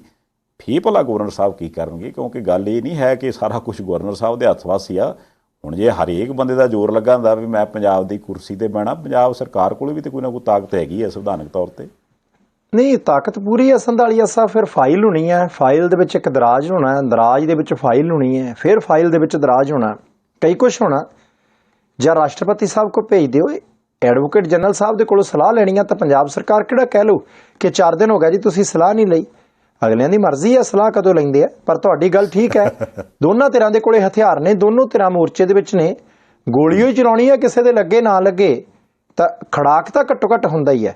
ਦੂਸਰੇ ਪਾਸੇ ਜਦੋਂ ਭਾਰਤੀ ਜਨਤਾ ਪਾਰਟੀ ਨੇ ਇੱਕ ਵੱਖਰਾ ਜਿਹਾ ਫੈਸਲਾ ਕੀਤਾ ਸੀ ਕਿ ਸੁਨੀਲ ਜਾਖੜ ਸਾਹਿਬ ਨੂੰ ਸੂਬਾ ਪ੍ਰਧਾਨ ਬਣਾਉਣਾ, ਸੰਧਾਲੀਆ ਸਾਹਿਬ ਉਦੋਂ ਲੱਗਦਾ ਸੀ ਕਿ ਜਾਖੜ ਸਾਹਿਬ ਦੇ ਲਈ ਖੁਸ਼ੀ ਵੀ ਹੈ ਤੇ ਚੁਣੌਤੀ ਵੀ ਹੈ, ਤੇ ਜਾਖੜ ਸਾਹਿਬ ਕੋਈ ਨਾ ਕੋਈ ਵਾਅਦਾ ਵੀ ਕਰਕੇ ਆਏ ਹੋਣਗੇ ਭਾਰਤੀ ਜਨਤਾ ਪਾਰਟੀ ਦੀ ਹਾਈ ਕਮਾਂਡ ਨਾਲ ਕਿ ਮੈਂ ਕੰਮ ਨੇਪਰੇ ਚਾੜੂ, ਤੁਸੀਂ ਘਬਰਾਓ ਨਾ। ਹੁਣ ਮੈਨੂੰ ਆਸ ਨਹੀਂ ਸੀ ਕਿ ਸੁਨੀਲ ਜਾਖੜ ਸਾਹਿਬ ਇੰਨੀ ਛੇਤੀ ਸਟੈਂਡ ਲੈ ਲੈਣਗੇ। ਬੜੇ ਪੰਜਾਬ ਦੇ ਮਸਲੇ ਹੁੰਦੇ ਆ, ਜਿਨ੍ਹਾਂ ਮਸਲਿਆਂ ਦੇ ਉੱਤੇ ਪੰਜਾਬ ਜਾਂ ਹਰਿਆਣੇ ਦਾ ਪੰਗਾ ਹੋਵੇ ਜਾਂ ਵਿੱਚ ਕੇਂਦਰ ਸਰਕਾਰ ਦੀ ਗੱਲ ਹੋਵੇ, ਪੰਜਾਬ ਬੀਜੇਪੀ ਦੇ ਪ੍ਰਧਾਨ ਕਦੇ ਬੋਲਦੇ ਨਹੀਂ ਹੁੰਦੇ। ਜੇ ਬੋਲਦੇ ਹੁੰਦੇ ਤਾਂ ਗੁੜ ਬੋਲਦੇ ਹੁੰਦੇ, ਕਿਉਂਕਿ ਹਰਿਆਣੇ 'ਚ ਵੀ ਉਹਨਾਂ ਦੀ ਸਰਕਾਰ ਹੈ, ਕੇਂਦਰ 'ਚ ਵੀ। ਜਾਖੜ ਸਾਹਿਬ ਦੁਆਬੇ 'ਚ ਆਏ, ਪੱਤਰਕਾਰਾਂ ਨੇ ਸਵਾਲ ਕਰਨੇ ਸੀ, ਕੀਤੇ, ਸਵਾਗਤ ਉਹਨਾਂ ਦਾ ਬੀਜੇਪੀ ਦੀ ਲੀਡਰਸ਼ਿਪ ਤੇ ਵਰਕਰਾਂ ਨੇ ਖੂਬ ਕੀਤਾ। ਮੈਂ ਹੈਰਾਨ ਹੋ ਗਿਆ ਜਦੋਂ ਜਾਖੜ ਸਾਹਿਬ ਕਹਿੰਦੇ, ਕਿਉਂਕਿ ਪਿਛਲੇ ਦਿਨੀ ਇੱਕ 10 ਏਕੜ ਦਾ ਚੱਕਰ ਸੀ ਨਾ ਕਿ 10 ਏਕੜ ਜ਼ਮੀਨ ਹਰਿਆਣੇ ਨੂੰ ਚੰਡੀਗੜ੍ਹ ਦੇ ਵਿੱਚ ਵਿਧਾਨ ਸਭਾ ਬਣਾਉਣ ਲਈ ਦਿੱਤੀ ਜਾਊਗੀ। ਮੈਂ ਫਿਰ ਦੁਹਰਾਉਣਾ, ਹਰਿਆਣੇ ਨੂੰ ਵੱਖਰੀ ਵਿਧਾਨ ਸਭਾ ਬਣਾਉਣ ਦੇ ਲਈ ਚੰਡੀਗੜ੍ਹ ਦੇ ਵਿੱਚ ਜ਼ਮੀਨ ਦਿੱਤੇ ਜਾਣ ਦਾ ਫੈਸਲਾ ਹੋ ਗਿਆ, ਫਾਈਲਾਂ ਦਾ ਆਦਾਨ ਪ੍ਰਦਾਨ ਹੋਣਾ। ਤੇ ਕੋਈ ਬੰਦਾ ਪੰਜਾਬ ਭਾਜਪਾ ਦੇ ਸੂਬਾ ਪ੍ਰਧਾਨ ਤੋਂ ਆਸ ਕਰਦਾ ਕਿ ਵਿਰੋਧ ਕਰੂਗਾ, ਕਿਉਂਕਿ ਹਰਿਆਣੇ 'ਚ ਭਾਜਪਾ ਦੀ ਸਰਕਾਰ ਹੈ, ਕੇਂਦਰ ਦੇ ਵਿੱਚ ਭਾਜਪਾ ਦੀ ਸਰਕਾਰ ਹੈ। ਪਰ ਜਾਖੜ ਸਾਹਿਬ ਨੇ ਵਿਰੋਧ ਕੀਤਾ। ਉਹ ਕਹਿੰਦੇ 1 ਇੰਚ ਵੀ ਜ਼ਮੀਨ ਹਰਿਆਣੇ ਨੂੰ ਨਹੀਂ ਦੇਣ ਦਿਆਂਗੇ, ਭਾਵੇਂ 10 ਕਿੱਲੇ ਤਾਂ ਬਹੁਤ ਦੂਰ ਦੀ ਗੱਲ ਹੈ। ਉਹਨਾਂ ਨੇ ਇਹ ਵੀ ਕਿਹਾ, ਉਹ ਕਹਿੰਦੇ ਜੀ ਦੇਖੋ ਗੱਲ ਬੜੀ ਕਲੀਅਰ ਹੈ, ਜਿੰਨੀਆਂ ਚੰਡੀਗੜ੍ਹ ਦੇ ਵਿੱਚ ਕਲੋਨੀਆਂ ਕੱਟੀਆਂ ਗਈਆਂ ਉਹਨਾਂ ਦਾ 1-1 ਰੁਪਈਆ ਪੰਜਾਬ ਨੂੰ ਆਉਣਾ ਚਾਹੀਦਾ, ਕਿਉਂਕਿ ਪੰਜਾਬ ਦੇ ਪਿੰਡਾਂ ਨੂੰ ਉਜਾੜ ਕੇ ਬਣਾਇਆ ਸੀ ਪਾਈਏ ਚੰਡੀਗੜ੍ਹ। ਤੀਸਰੇ ਨੰਬਰ ਦੇ ਉੱਤੇ ਉਹਨਾਂ ਨੇ ਇਹ ਵੀ ਕਹਿ ਦਿੱਤਾ, ਉਹ ਕਹਿੰਦੇ ਪੰਜਾਬ ਯੂਨੀਵਰਸਿਟੀ ਚੰਡੀਗੜ੍ਹ ਤੋਂ ਵੀ ਹਰਿਆਣੇ ਦੀ ਸਰਕਾਰ ਨੂੰ ਦੂਰ ਰਹਿਣਾ ਚਾਹੀਦਾ, ਕਿਉਂਕਿ ਪੰਜਾਬ ਯੂਨੀਵਰਸਿਟੀ ਚੰਡੀਗੜ੍ਹ ਸਾਡੀ ਹੈ। ਤੇ ਉਹਨਾਂ ਕੇਂਦਰ ਸਰਕਾਰ ਨੂੰ ਵੀ ਬੇਨਤੀ ਕੀਤੀ, ਕਹਿੰਦੇ ਜੀ ਦੇਖੋ ਦਖਲ ਇਹਦੇ ਵਿੱਚ ਨਾ ਦਿਓ ਤਾਂ ਚੰਗਾ। ਹੁਣ ਭਾਜਪਾ ਦੇ ਸੂਬਾ ਪ੍ਰਧਾਨ ਹੋਣ, ਆਪਦੀ ਪਾਰਟੀ ਦੀ ਕੇਂਦਰ ਦੀ ਸਰਕਾਰ ਨੂੰ ਬੇਨਤੀ ਕਰ ਦੇਣ, ਆਪਦੀ ਪਾਰਟੀ ਦੀ ਹਰਿਆਣੇ ਸਰਕਾਰ ਦੇ ਬਿਲਕੁਲ ਠੋਕ ਵਜਾ ਕੇ ਵਿਰੋਧ ਦੇ ਵਿੱਚ ਸਟੈਂਡ ਲੈ ਲੈਣ, ਹਰਿਆਣੇ ਦੇ ਮੁੱਦੇ ਦੇ ਉੱਤੇ ਪੰਜਾਬ ਬੀਜੇਪੀ ਦਾ ਪੱਖ ਸਪਸ਼ਟ ਕਰ ਦੇਣ, ਇਹ ਕਦੇ ਵੀ ਨਹੀਂ ਕਿਸੇ ਨੇ ਸੋਚਿਆ ਹੋਣਾ। ਇਹਦਾ ਮਤਲਬ ਹੈ ਕਿ ਬੀਜੇਪੀ ਐਵੇਂ ਨਹੀਂ 4-5 ਕੇਂਦਰ ਸਰਕਾਰ ਦੇ ਮੰਤਰੀ ਪੰਜਾਬ ਦੇ ਵਿੱਚ ਭੇਜ ਕੇ ਬੈਠੀ ਸੀ। ਇਹਦਾ ਮਤਲਬ ਹੈ ਕਿ ਭਾਰਤੀ ਜਨਤਾ ਪਾਰਟੀ ਨੇ ਐਵੇਂ ਨਹੀਂ, ਗਰਮੀਆਂ ਦੇ ਵਿੱਚ ਜਦੋਂ ਦੁਪਹਿਰੇ ਦਿਨ ਦੇ ਲੋਕ ਘਰਾਂ ਤੋਂ ਬਾਹਰ ਨਿਕਲਣ ਤੋਂ ਵੀ ਗੁਰੇਜ਼ ਕਰਦੇ ਹੈ, ਉਦੋਂ ਅਗਲੇ ਪੰਜਾਬ ਦੇ ਵਿੱਚ 8 ਰੈਲੀਆਂ ਕਰ ਗਏ। ਐਵੇਂ ਨਹੀਂ ਉਹਨਾਂ ਨੇ ਆਪਣੀ ਲੀਹ ਪਾੜ ਕੇ ਕਿਸੇ ਦੂਸਰੀ ਪਾਰਟੀ ਦੇ ਵਿੱਚੋਂ ਆਏ ਲੀਡਰ, ਜਿਹਨੂੰ ਅਜੇ ਸਾਲ ਦਾ ਵੀ ਤਜਰਬਾ ਬੀਜੇਪੀ ਦੇ ਵਿੱਚ ਨਹੀਂ, ਜਾਖੜ ਸਾਹਿਬ ਨੂੰ ਪ੍ਰਧਾਨ ਬਣਾਇਆ। ਸੋ ਭਾਰਤੀ ਜਨਤਾ ਪਾਰਟੀ ਇਸ ਵੇਲੇ ਪੰਜਾਬ ਦੇ ਲੋਕਾਂ ਨੂੰ ਕਿਤੇ ਨਾ ਕਿਤੇ ਇਹ ਦਰਸਾਉਣ ਦੀ ਕੋਸ਼ਿਸ਼ ਕਰ ਰਹੀ ਹੈ ਕਿ ਭਾਈ ਪੰਜਾਬ ਦੇ ਮੁੱਦਿਆਂ ਦੇ ਵਿੱਚ ਅਸੀਂ ਤੁਹਾਡੇ ਨਾਲ ਹਾਂ, ਪ੍ਰੈਕਟੀਕਲੀ ਨਾਲ ਹੁੰਦੇ ਆ ਕਿ ਨਹੀਂ ਹੁੰਦੇ। ਜਾਖੜ ਸਾਹਿਬ ਦੇ ਇਹਨਾਂ ਬਿਆਨਾਂ ਦਾ, ਜਾਖੜ ਸਾਹਿਬ ਦੇ ਇਹਨਾਂ ਇਨਕਸ਼ਾਫਾਂ ਦਾ ਕਿਸੇ ਪੰਜਾਬ ਦੇ ਆਮ ਬੰਦੇ ਨੂੰ ਕੋਈ ਲਾਹਾ ਹੁੰਦਾ ਕਿ ਨਹੀਂ ਹੁੰਦਾ। ਪਰ ਜਾਖੜ ਸਾਹਿਬ ਸਟੈਂਡ ਲੈ ਗਏ ਆ ਤੇ ਆਉਣ ਵਾਲੇ ਦਿਨਾਂ ਦੇ ਵਿੱਚ ਪੰਜਾਬ 'ਚ ਸਰਗਰਮੀਆਂ ਕਰਨ 'ਚ ਉਹਨਾਂ ਨੂੰ ਮੁਸ਼ਕਲ ਨਹੀਂ ਆਉਣੀ। ਦੇਖੋ ਗੱਲ ਇਹ ਆ ਵੀ ਜਾਖੜ ਸਾਹਿਬ ਨੂੰ ਚਲੋ ਬੀਜੇਪੀ 'ਚ ਗਿਆ ਭਾਵੇਂ ਥੋੜਾ ਚਿਰ ਹੋਵੇ, ਪਰ ਜਾਖੜ ਸਾਹਿਬ ਕੋਲੇ ਤਜਰਬਾ ਸਿਆਸਤ ਦਾ, ਤੇ ਉਹ ਵੀ ਪੰਜਾਬ ਦੀ ਸਿਆਸਤ ਦਾ, ਤੇ ਬੜਾ ਲੰਮਾ ਚੌੜਾ ਨਾ ਦਹਾਕਿਆਂ ਬੱਧੀ। ਤੇ ਜੇ ਪਰਿਵਾਰਕ ਵਿਰਾਸਤ ਦੇ ਹਿਸਾਬ ਨਾਲ ਸਮਝ ਲਈਏ ਤੇ ਉਹ ਤੇ ਫਿਰ ਤਜਰਬਾ ਹੋਰ ਵੀ ਜ਼ਿਆਦਾ ਪੁਰਾਣਾ ਹੋ ਜਾਂਦਾ। ਸੋ ਉਹਨਾਂ ਨੂੰ ਪਤਾ ਵੀ ਕਿੱਥੇ ਕਿਹੜੀ ਚੀਜ਼ ਦਾ ਸਟੈਂਡ ਲੈਣਾ ਬਣਦਾ ਤੇ ਉਹਨਾਂ ਨੇ ਲਿਆ ਵੀ। ਚਲੋ ਚੰਗੀ ਗੱਲ, ਆਪਾਂ ਇਦੋਂ ਗੱਲ ਨੂੰ ਜਾਖੜ ਸਾਹਿਬ ਦੀ ਤਾਰੀਫ ਕਰਦੇ ਹਾਂ ਕਿ ਉਹਨਾਂ ਨੇ ਪੰਜਾਬ ਵਾਲੇ ਪਾਸਿਓਂ ਪੰਜਾਬ ਦਾ ਪੱਖ ਲਿਆ। ਹਾਲਾਂਕਿ ਪਾਰਟੀ ਭਾਵੇਂ ਸੇਮ ਹੀ ਆ ਉਹਨਾਂ ਦੀ, ਜਿੱਥੇ ਉਹਨਾਂ ਦੇ ਹਰਿਆਣੇ 'ਚ ਚਾਹੇ ਸਰਕਾਰ ਆ ਜਾਂ ਕੇਂਦਰ 'ਚ ਸਰਕਾਰ ਆ, ਪਰ ਇੱਕ ਗੱਲ ਨੋਟ ਕਰਨ ਵਾਲੀ ਆ। ਆਪਾਂ, ਮੇਰਾ ਖਿਆਲ ਆ ਵੀ 3-4 ਸਾਲ ਹੀ ਹੋ ਗਏ ਲਗਾਤਾਰ ਇਸ ਚੀਜ਼ ਨੂੰ ਕਹਿੰਦੇ ਆ ਵੀ ਬੀਜੇਪੀ ਦੀ ਪੰਜਾਬ ਵਾਲੀ ਲੀਡਰਸ਼ਿਪ ਜਿਹੜੀ ਆ ਨਾ, ਉਹ ਪਹਿਲਾਂ ਪੰਜਾਬ ਦੀ ਹੋਵੇ, ਫਿਰ ਜਾ ਕੇ ਉਹ ਸੋਚਣ ਵੀ ਹਾਂ ਅਸੀਂ ਪੰਜਾਬੀਆਂ ਤੋਂ ਕੁਛ ਲੈਣਾ। ਪਰ ਪਿਛਲੇ 3-4 ਸਾਲਾਂ ਤੋਂ ਪੰਜਾਬੀਆਂ ਦੇ ਨਹੀਂ ਹੋਏ, ਉਹ ਪਾਰਟੀ ਦੇ ਪਹਿਲਾਂ, ਪੰਜਾਬੀਆਂ ਦੇ ਬਾਅਦ, ਪੰਜਾਬ ਦੇ ਬਾਅਦ 'ਚ ਹੁੰਦੇ ਰਹੇ। ਇਹ ਆਪਾਂ ਪਹਿਲਾਂ ਵੀ ਕਹਿੰਦੇ ਰਹੇ ਤੇ ਆਪਾਂ ਹੁਣ ਵੀ ਕਹਿੰਦੇ, ਤੇ ਮੇਰਾ ਖਿਆਲ ਇਸ ਚੀਜ਼ ਨੇ ਉਹ ਗੱਲ ਬਿਲਕੁਲ ਕਲੀਅਰ ਕਰ ਦਿੱਤੀ ਆ ਸ਼ੀਸ਼ੇ ਨੂੰ ਸਾਫ਼ ਕਿ ਇਸ ਤੋਂ ਪਹਿਲਾਂ ਬੀਜੇਪੀ ਦੇ ਜਿਹੜੇ ਪ੍ਰਧਾਨ ਸਾਹਿਬ ਹੁੰਦੇ ਸੀ, ਚਾਹੇ ਉਹ ਅਸ਼ਵਨੀ ਸ਼ਰਮਾ ਸਾਹਿਬ ਹੋ ਗਏ, ਚਾਹੇ ਉਸ ਤੋਂ ਪਹਿਲੇ ਹੋ ਗਏ, ਜਾਂ ਹੋਰ ਜਿਹੜੀ ਲੀਡਰਸ਼ਿਪ ਹੋਊਗੀ, ਕਦੀ ਵੀ ਇਸ ਤਰ੍ਹਾਂ ਦਾ ਸਟੈਂਡ ਉਹ ਵੀ ਉਸੇ ਵੇਲੇ ਮੌਕੇ 'ਤੇ ਨਹੀਂ ਲੈਂਦੇ ਰਹੇ। ਹਾਂ, ਜਦੋਂ ਸਾਰੇ ਪਾਸੇ ਰੌਲਾ ਜਿਹਾ ਪੈ ਜਾਂਦਾ ਸੀ, ਕਿਸੇ ਨਾ ਕਿਸੇ ਇੱਕ ਅੱਧੀ ਪ੍ਰੈਸ ਕਾਨਫਰੰਸ ਦੇ ਵਿੱਚ ਆਪਣੇ ਵਾਲਾ ਭਾਈਚਾਰਾ, ਪੱਤਰਕਾਰ ਭਾਈਚਾਰਾ ਪੁੱਛ ਲੈਂਦਾ ਸੀ ਵੀ ਹਾਂਜੀ ਮਹਾਰਾਜ ਉਹਦੇ ਬਾਰੇ ਤੁਸੀਂ ਕੀ ਕਹਿੰਦੇ ਹੋ, ਤੇ ਉਦੋਂ 2 ਲਾਈਨਾਂ ਦਾ ਢਿੱਲਾ ਜਿਹਾ ਜਵਾਬ ਜ਼ਰੂਰ ਦਿੰਦੇ ਸੀ, ਨਹੀਂ ਉਹ ਪੰਜਾਬ ਦੇ ਨਾਲ ਆ, ਅਸੀਂ ਪੰਜਾਬ ਦਾ ਆ, ਚੰਡੀਗੜ੍ਹ ਸਾਰਾ ਕੁਛ ਪੰਜਾਬ ਦਾ ਆ, ਇੱਦਾਂ ਕਿੱਦਾਂ ਅਸੀਂ ਨਾਲ। ਉਹ ਗੱਲ ਆਈ ਗਈ ਹੋ ਜਾਂਦੀ ਸੀ, ਉਹਦਾ ਕੋਈ ਫਾਇਦਾ ਨਹੀਂ ਸੀ ਹੁੰਦਾ। ਆਹ ਜਿਹੜੀ ਲੱਤ ਕੱਢਣ ਵਾਲਾ ਇੱਕ ਸਟੈਂਡ ਹੁੰਦਾ, ਗੱਲ ਤੁਸੀਂ ਠੀਕ ਕਹੀ ਬਿਲਕੁਲ ਵੀ ਉਹ ਪਾਰਟੀ ਵਾਲੇ ਪਾਸਿਓਂ ਜਾਂ ਕੱਲ੍ਹ ਨੂੰ ਸੱਚੀ ਉਹ ਹੁੰਦੇ ਆ ਕਿ ਨਹੀਂ ਹੁੰਦੇ, ਕੱਲ੍ਹ ਨੂੰ ਗੱਲ ਗੋਲ ਹੋ ਜੇ, ਉਹਦੇ ਨਾਲ ਫਰਕ ਨਹੀਂ ਪੈਂਦਾ। ਗੱਲ ਇਹ ਚੀਜ਼ ਹੁੰਦੀ ਆ ਕਿ ਵੀ ਤੁਸੀਂ ਠੋਕ ਕੇ ਸਟੈਂਡ ਲੈਂਦੇ ਹੋ, ਠੋਕ ਕੇ ਬਿਆਨ ਦਿੰਦੇ ਹੋ ਤੇ ਪਹਿਲਾਂ ਦਿੰਦੇ ਹੋ, ਇੱਕ ਪਹਿਲ ਕਦਮੀ ਕਰਦੇ ਹੋ ਇਦੋਂ ਪਹਿਲਾਂ ਕਿ ਵਿਰੋਧੀ ਧਿਰਾਂ ਉਸ ਮੁੱਦੇ ਨੂੰ ਚੁੱਕਣ ਵੀ ਆਹ ਦੇਖਿਆ ਜੀ ਬੀਜੇਪੀ ਵਾਲੇ ਕਰਦੇ ਆ, ਕੱਲ੍ਹ ਨੂੰ ਕੋਈ ਸਵਾਲ ਪੁੱਛਦਾ ਜੀ ਹੁਣ ਬੀਜੇਪੀ ਸਾਨੂੰ ਜਵਾਬ ਦੇਵੇ ਜੀ ਵੀ ਇੱਥੇ ਇਹਨਾਂ ਦਾ ਕੀ ਸਟੈਂਡ ਆ। ਅਗਲਿਆਂ ਦੇ ਪੁੱਛਣ 'ਤੇ ਸਟੈਂਡ ਕਲੀਅਰ ਕਰਨਾ ਉਹ ਇੱਕ ਕਹਿ ਲਓ ਕਿ ਡਿਫੈਂਸਿਵ ਕਾਰਵਾਈ ਹੋ ਜਾਂਦੀ ਆ। ਮੌਕੇ 'ਤੇ ਪਹਿਲਾਂ ਸਟੈਂਡ ਲੈ ਲੈਣਾ ਉਹ ਆਪਣਾ ਪੱਖ ਸਪਸ਼ਟ ਕਰਨਾ ਹੁੰਦਾ। ਸੋ ਇਹ ਚੰਗੀ ਗੱਲ ਕੀਤੀ ਜਾਖੜ ਸਾਹਿਬ ਨੇ, ਮੈਂ ਨਾ ਵੀ ਜਿਹੜਾ ਉਹਨਾਂ ਨੇ ਇਹ ਗੱਲ ਕਹੀ। ਦੂਜੀ ਮੈਨੂੰ ਲੱਗਦਾ ਵੀ ਇਹਦੇ ਤੋਂ ਹੁਣ ਜਿਹੜੇ ਬਾਕੀ ਦੀ ਬੀਜੇਪੀ ਦੀ ਪੰਜਾਬ ਲੀਡਰਸ਼ਿਪ ਆ ਉਹ ਜ਼ਰੂਰ ਸਮਝੇ ਕਿ ਯਾਰ ਜੇ ਆਪਾਂ ਪੰਜਾਬ 'ਚ ਰਹਿਣਾ, ਪੰਜਾਬੀਆਂ ਦੀਆਂ ਵੋਟਾਂ ਲੈਣੀਆਂ, ਗਾਂਹ ਪੰਜਾਬੀਆਂ ਦੇ ਰਾਜ ਕਰਨ ਬਾਰੇ ਸੋਚਦੇ ਹਾਂ, ਤੇ ਫਿਰ ਪੰਜਾਬ ਦੀ ਗੱਲ ਪਹਿਲ ਦੇ ਆਧਾਰ 'ਤੇ ਕਰਨੀ ਪੈਣੀ ਆ। ਨਹੀਂ, ਬਹੁਤ ਜ਼ਰੂਰੀ ਹੈ ਸੰਧਾਲੀਆ ਸਾਹਿਬ। ਅਜੇ ਤੇ ਇੱਕ ਹੋਰ ਮੌਕਾ ਆਉਣਾ ਜਾਖੜ ਸਾਹਿਬ ਦੇ ਲਈ, ਇੱਕ ਚਾਂਸ ਹੋਰ ਹੈ, 1-2 ਦਿਨਾਂ ਦੇ ਵਿੱਚ ਹੀ ਆ ਜਾਣਾ। ਹਿਮਾਚਲ ਪ੍ਰਦੇਸ਼ ਦੇ ਮੁੱਖ ਮੰਤਰੀ ਕਾਂਗਰਸੀ ਆਗੂ ਨੇ ਸੁਖਵਿੰਦਰ ਸਿੰਘ ਸੁੱਖੂ, ਉਹਨਾਂ ਨੇ ਪਿਛਲੇ ਦਿਨੀ ਬਿਆਨ ਦਿੱਤਾ ਸੀ ਕਿ ਦੇਖੋ ਜੀ, ਇੱਕ ਉਹ ਬਿਜਲੀ ਪ੍ਰੋਜੈਕਟ ਹੈ ਉਹ ਵੀ ਸਾਡਾ ਹੈ, ਛਾਨਣ ਬਿਜਲੀ ਪ੍ਰੋਜੈਕਟ, ਪਾਵਰ ਪ੍ਰੋਜੈਕਟ। ਅਗਲੇ ਸਾਲ ਕਹਿੰਦੇ ਜੀ ਮਿਆਦ ਖਤਮ ਹੋ ਰਹੀ, ਪੰਜਾਬ ਦੇ ਨਾਲ 99 ਸਾਲ ਦਾ ਐਗਰੀਮੈਂਟ ਸੀ, ਅਸੀਂ ਟੇਕ ਓਵਰ ਕਰ ਲੈਣਾ। ਚੰਡੀਗੜ੍ਹ ਦੇ ਵਿੱਚ ਉਹ ਕਹਿੰਦੇ ਸੀ 7.19% ਹਿੱਸਾ ਸਾਡਾ। ਉਹ ਸੰਵਿਧਾਨ ਦੀ ਧਾਰਾ ਦੇ ਇੱਦਾਂ ਕਈ ਕੁਛ ਕਰਦੇ ਆ ਕਿ ਉਹਦੇ ਵਿੱਚੋਂ ਪੜ੍ਹ ਲਓ ਜਾ ਕੇ। ਪੰਜਾਬ ਵਾਲਿਆਂ ਨੇ ਕਿਹਾ ਸੀ ਕਿ ਬਿਲਕੁਲ ਨਹੀਂ ਜੀ, ਚੰਡੀਗੜ੍ਹ ਤਾਂ ਸਾਡਾ ਹੈ। ਉਹਨਾਂ ਨੇ ਮੰਤਰੀਆਂ ਦੀ ਸਬ ਕਮੇਟੀ ਬਣਾਤੀ ਸੀ। ਹੁਣ ਉਹ ਸਬ ਕਮੇਟੀ ਉੱਥੋਂ ਦੇ ਖੇਤੀ ਮੰਤਰੀ ਜਿਹੜੇ ਹੈ ਉਹਨਾਂ ਦੀ ਅਗਵਾਈ ਦੇ ਵਿੱਚ ਮੀਟਿੰਗ ਕੀਤੀ। ਉਹ ਕਹਿੰਦੇ ਜੀ ਦੇਖੋ, ਪਹਿਲੀ ਗੱਲ ਅਸੀਂ ਪੰਜਾਬ ਦੇ ਮੁੱਖ ਮੰਤਰੀ ਸਾਹਿਬ ਨੂੰ ਬੇਨਤੀ ਕਰਦੇ ਹਾਂ ਕਿ ਰਾਜਾਂ ਦਾ ਜਿਹੜਾ ਪੁਨਰਗਠਨ ਐਕਟ ਹੈ ਉਹਨੂੰ ਚੰਗੇ ਤਰੀਕੇ ਪੜ੍ਹਨ ਮੁੱਖ ਮੰਤਰੀ ਸਾਹਿਬ ਕੋਈ ਵੀ ਬਿਆਨ ਦੇਣ ਤੋਂ ਪਹਿਲਾਂ, ਕਿ ਉਹਦੇ ਵਿੱਚ ਹੁਣ ਚੰਡੀਗੜ੍ਹ 'ਚ ਸਾਡਾ ਹਿੱਸਾ ਬਣਦਾ ਜ਼ਰੂਰ ਹੈ। ਉਹ ਕਹਿੰਦੇ ਜੀ ਅਸੀਂ ਬਿਲਕੁਲ ਕੋਈ ਲੜਾਈ ਨਹੀਂ ਚਾਹੁੰਦੇ, ਕੋਈ ਤਲਖੀ ਨਹੀਂ ਚਾਹੁੰਦੇ, ਕਿਉਂਕਿ ਪੰਜਾਬ ਤੇ ਹਿਮਾਚਲ ਦੇ ਸੰਬੰਧ ਵਧੀਆ। ਅਸੀਂ ਚਾਹੁੰਦੇ ਹਾਂ ਕਿ 7.19% ਹਿੱਸਾ ਜਿਹੜਾ ਚੰਡੀਗੜ੍ਹ ਦੇ ਵਿੱਚ ਬਣਦਾ ਹਿਮਾਚਲ ਦਾ, ਉਹ ਬੜੇ ਆਰਾਮ ਦੇ ਨਾਲ ਸਾਨੂੰ ਮਿਲ ਜਾਏ। ਅਸੀਂ ਕੋਈ ਝਗੜਾ ਨਹੀਂ ਚਾਹੁੰਦੇ। ਪਰ ਉਹ ਕਹਿੰਦੇ ਜੇ ਫਿਰ ਵੀ ਪੰਜਾਬ ਅੜਿਆ ਰਿਹਾ ਕਿ ਨਾ ਹਿਮਾਚਲ ਨੂੰ ਅਸੀਂ ਹਿੱਸਾ ਨਹੀਂ ਦੇਣਾ, ਉਹ ਕਹਿੰਦੇ ਅਸੀਂ ਸੁਪਰੀਮ ਕੋਰਟ ਜਾਵਾਂਗੇ। BBMB ਦੇ ਵਿੱਚੋਂ ਕਹਿੰਦੇ ਜੀ ਸਾਡੇ ਪੈਸੇ ਬਣਦੇ ਆ, ਸਾਡੀ ਰਾਇਲਟੀ ਬਣਦੀ ਹੈ, ਪੰਜਾਬ ਸਾਨੂੰ ਪੈਸੇ ਦੇਵੇ, ਨਹੀਂ ਦਿੱਤੇ ਤਾਂ ਅਸੀਂ ਸੁਪਰੀਮ ਕੋਰਟ ਜਾਵਾਂਗੇ। ਚਲੋ ਠੀਕ ਹੈ, 2 ਚੀਜ਼ਾਂ ਕਹਿਤੀਆਂ। ਹੁਣ ਇੱਥੇ ਵੀ ਪੰਜਾਬ ਦੀਆਂ ਸਿਆਸੀ ਪਾਰਟੀਆਂ ਦੇ ਲਈ ਇੱਕ ਮੌਕਾ ਹੈ, ਜਿਹੜੀਆਂ ਖਾਸ ਤੌਰ ਦੇ ਉੱਤੇ ਨੈਸ਼ਨਲ ਪਾਰਟੀਆਂ ਨੇ, ਆਪ, ਕਾਂਗਰਸ ਤੇ BJP, ਕਿ ਤੁਸੀਂ ਆਪਣਾ ਸਟੈਂਡ ਸਪਸ਼ਟ ਕਰਿਓ। ਕਿਉਂਕਿ ਕੁਝ ਇੱਕ ਪਾਰਟੀਆਂ ਦੇ ਲੀਡਰ ਹੋ ਸਕਦਾ ਕਿ ਇਸ ਕਰਕੇ ਕਿ ਭਾਈ ਉਧਰਲੇ ਪਾਸਿਓਂ ਵੀ ਸਾਨੂੰ ਵੋਟਾਂ ਪੈਂਦੀਆਂ, ਜੇ ਬਹੁਤਾ ਸਟੈਂਡ ਸਪਸ਼ਟ ਕਰ ਦਿੱਤਾ ਗੱਲ ਕਿਤੇ ਉਹੀ ਨਾ ਹੋਵੇ, ਕਿਤੇ ਉਧਰਲੇ ਪਾਸਿਓਂ ਵੋਟਾਂ ਨਾ ਘਟ ਜਾਣ। ਪਰ ਜਾਖੜ ਸਾਹਿਬ ਦੇ ਲਈ ਇੱਕ ਮੌਕਾ ਹੋਣਾ ਕਿ ਜਿੱਥੇ ਉਹਨਾਂ ਨੇ ਹਰਿਆਣੇ ਦੇ ਨਾਲ ਪੰਜਾਬ ਦਾ ਜਿਹੜਾ ਪੇਚਾ ਪਿਆ, ਉੱਥੇ ਤਾਂ ਆਪਣੇ ਵੱਲੋਂ ਕਲੀਅਰ ਕੱਟ ਪੰਜਾਬ ਦੇ ਹੱਕ 'ਚ ਸਟੈਂਡ ਲੈ ਲਿਆ। ਹਿਮਾਚਲ ਵਾਲੇ ਨਾ ਚੰਡੀਗੜ੍ਹ ਜਾਂ ਛਾਨਣ ਬਿਜਲੀ ਪ੍ਰੋਜੈਕਟ ਦੇ ਮੁੱਦਿਆਂ ਦੇ ਉੱਤੇ ਉਹਨਾਂ ਦੀ ਸੋਚ ਕੀ ਹੈ, 1-2 ਦਿਨਾਂ ਦੇ ਵਿੱਚ ਉਹ ਵੀ ਕਲੀਅਰ ਕਰ ਲੈਣਾ, ਪੰਜਾਬ ਦੇ ਲੋਕਾਂ ਨੂੰ ਸਾਫ਼ ਹੋ ਜੂ। ਨਹੀਂ, ਉਹ ਤੇ ਦੇਖੋ ਗੱਲ ਨਹੀਂ ਸਮਝੇ ਤੁਸੀਂ ਬਾਠ ਸਾਹਿਬ। ਪੰਜਾਬ ਦੀਆਂ ਇਲੈਕਸ਼ਨਾਂ ਤਾਂ ਸਿਰ 'ਤੇ ਨੇ, ਤੇ ਹਿਮਾਚਲ ਵਾਲਾ ਤੇ ਉਹਨਾਂ ਨੂੰ ਹੁਣੇ ਅਜੇ ਮਤਲਬ ਧੱਕਾ ਜਿੱਦਾਂ ਦਾ ਲੱਗਾ, ਉਹਨਾਂ ਦੀ ਸਰਕਾਰ ਹਟਾ ਕੇ ਸੁੱਖੂ ਸਾਹਿਬ ਮੁੱਖ ਮੰਤਰੀ ਬਣੇ ਨੇ, ਉਹ ਤਾਂ ਅਜੇ ਬੜੀ ਦੂਰ ਹੈ ਪ੍ਰੋਜੈਕਟ, ਇਸ ਕਰਕੇ ਉੱਥੇ ਤੇ ਸਟੈਂਡ ਲਿਆ ਲਓ।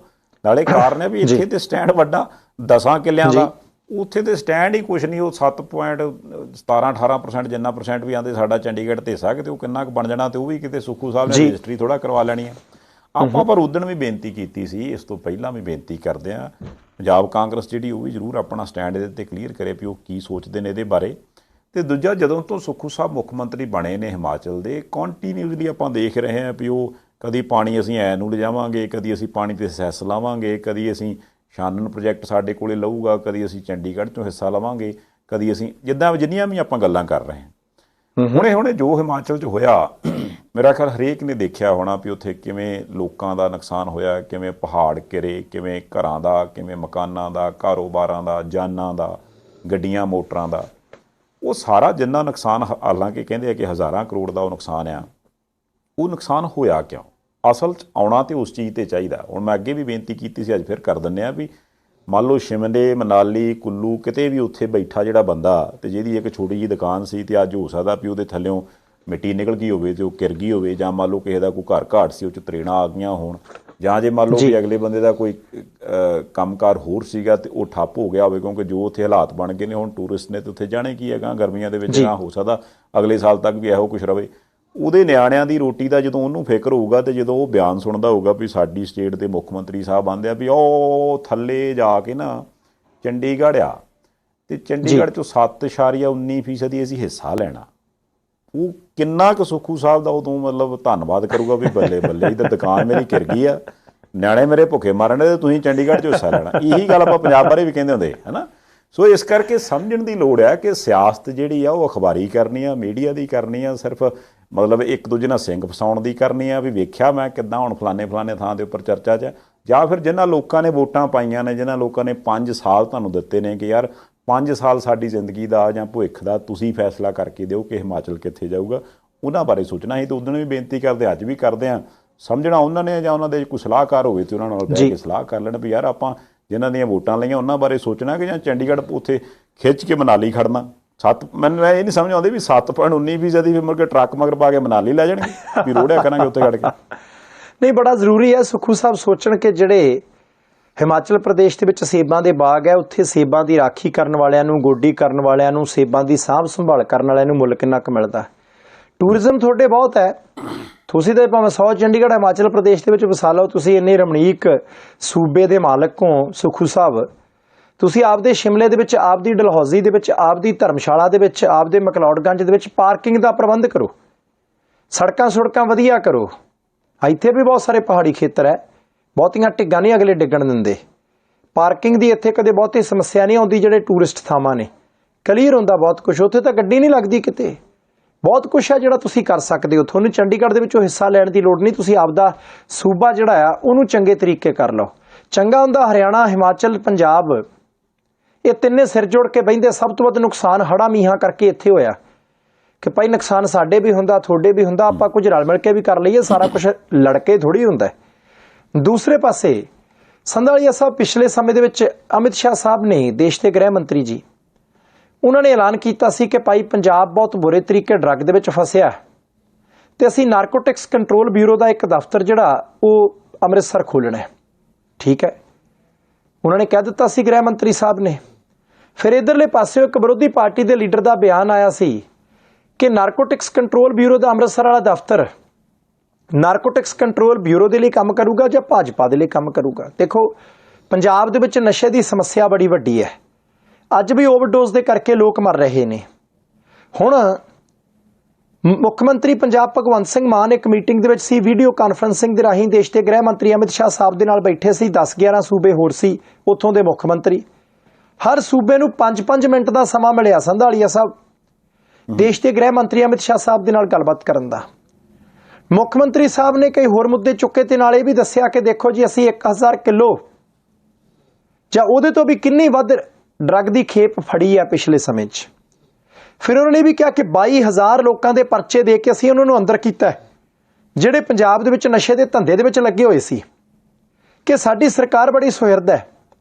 ਉਹਨਾਂ ਨੇ ਮੰਗ ਕੀਤੀ ਕਿ ਸਰਹੱਦੀ ਖੇਤਰ ਦੇ ਵਿੱਚ ਵਧੀਆ ਉਪਕਰਨ ਲਾਓ, ਲੇਟੈਸਟ ਆਧੁਨਿਕ ਯੰਤਰ ਲਾਓ, ਜਿਹਦੇ ਨਾਲ ਕਿ ਸਮਗਲਿੰਗ ਨੂੰ ਅਸੀਂ ਹੋਰ ਅਸਰਦਾਰ ਤਰੀਕੇ ਦੇ ਨਾਲ ਜਿਹੜਾ ਉਹ ਰੋਕ ਸਕੀਏ। ਬੜੀ ਚੰਗੀ ਗੱਲ ਹੈ।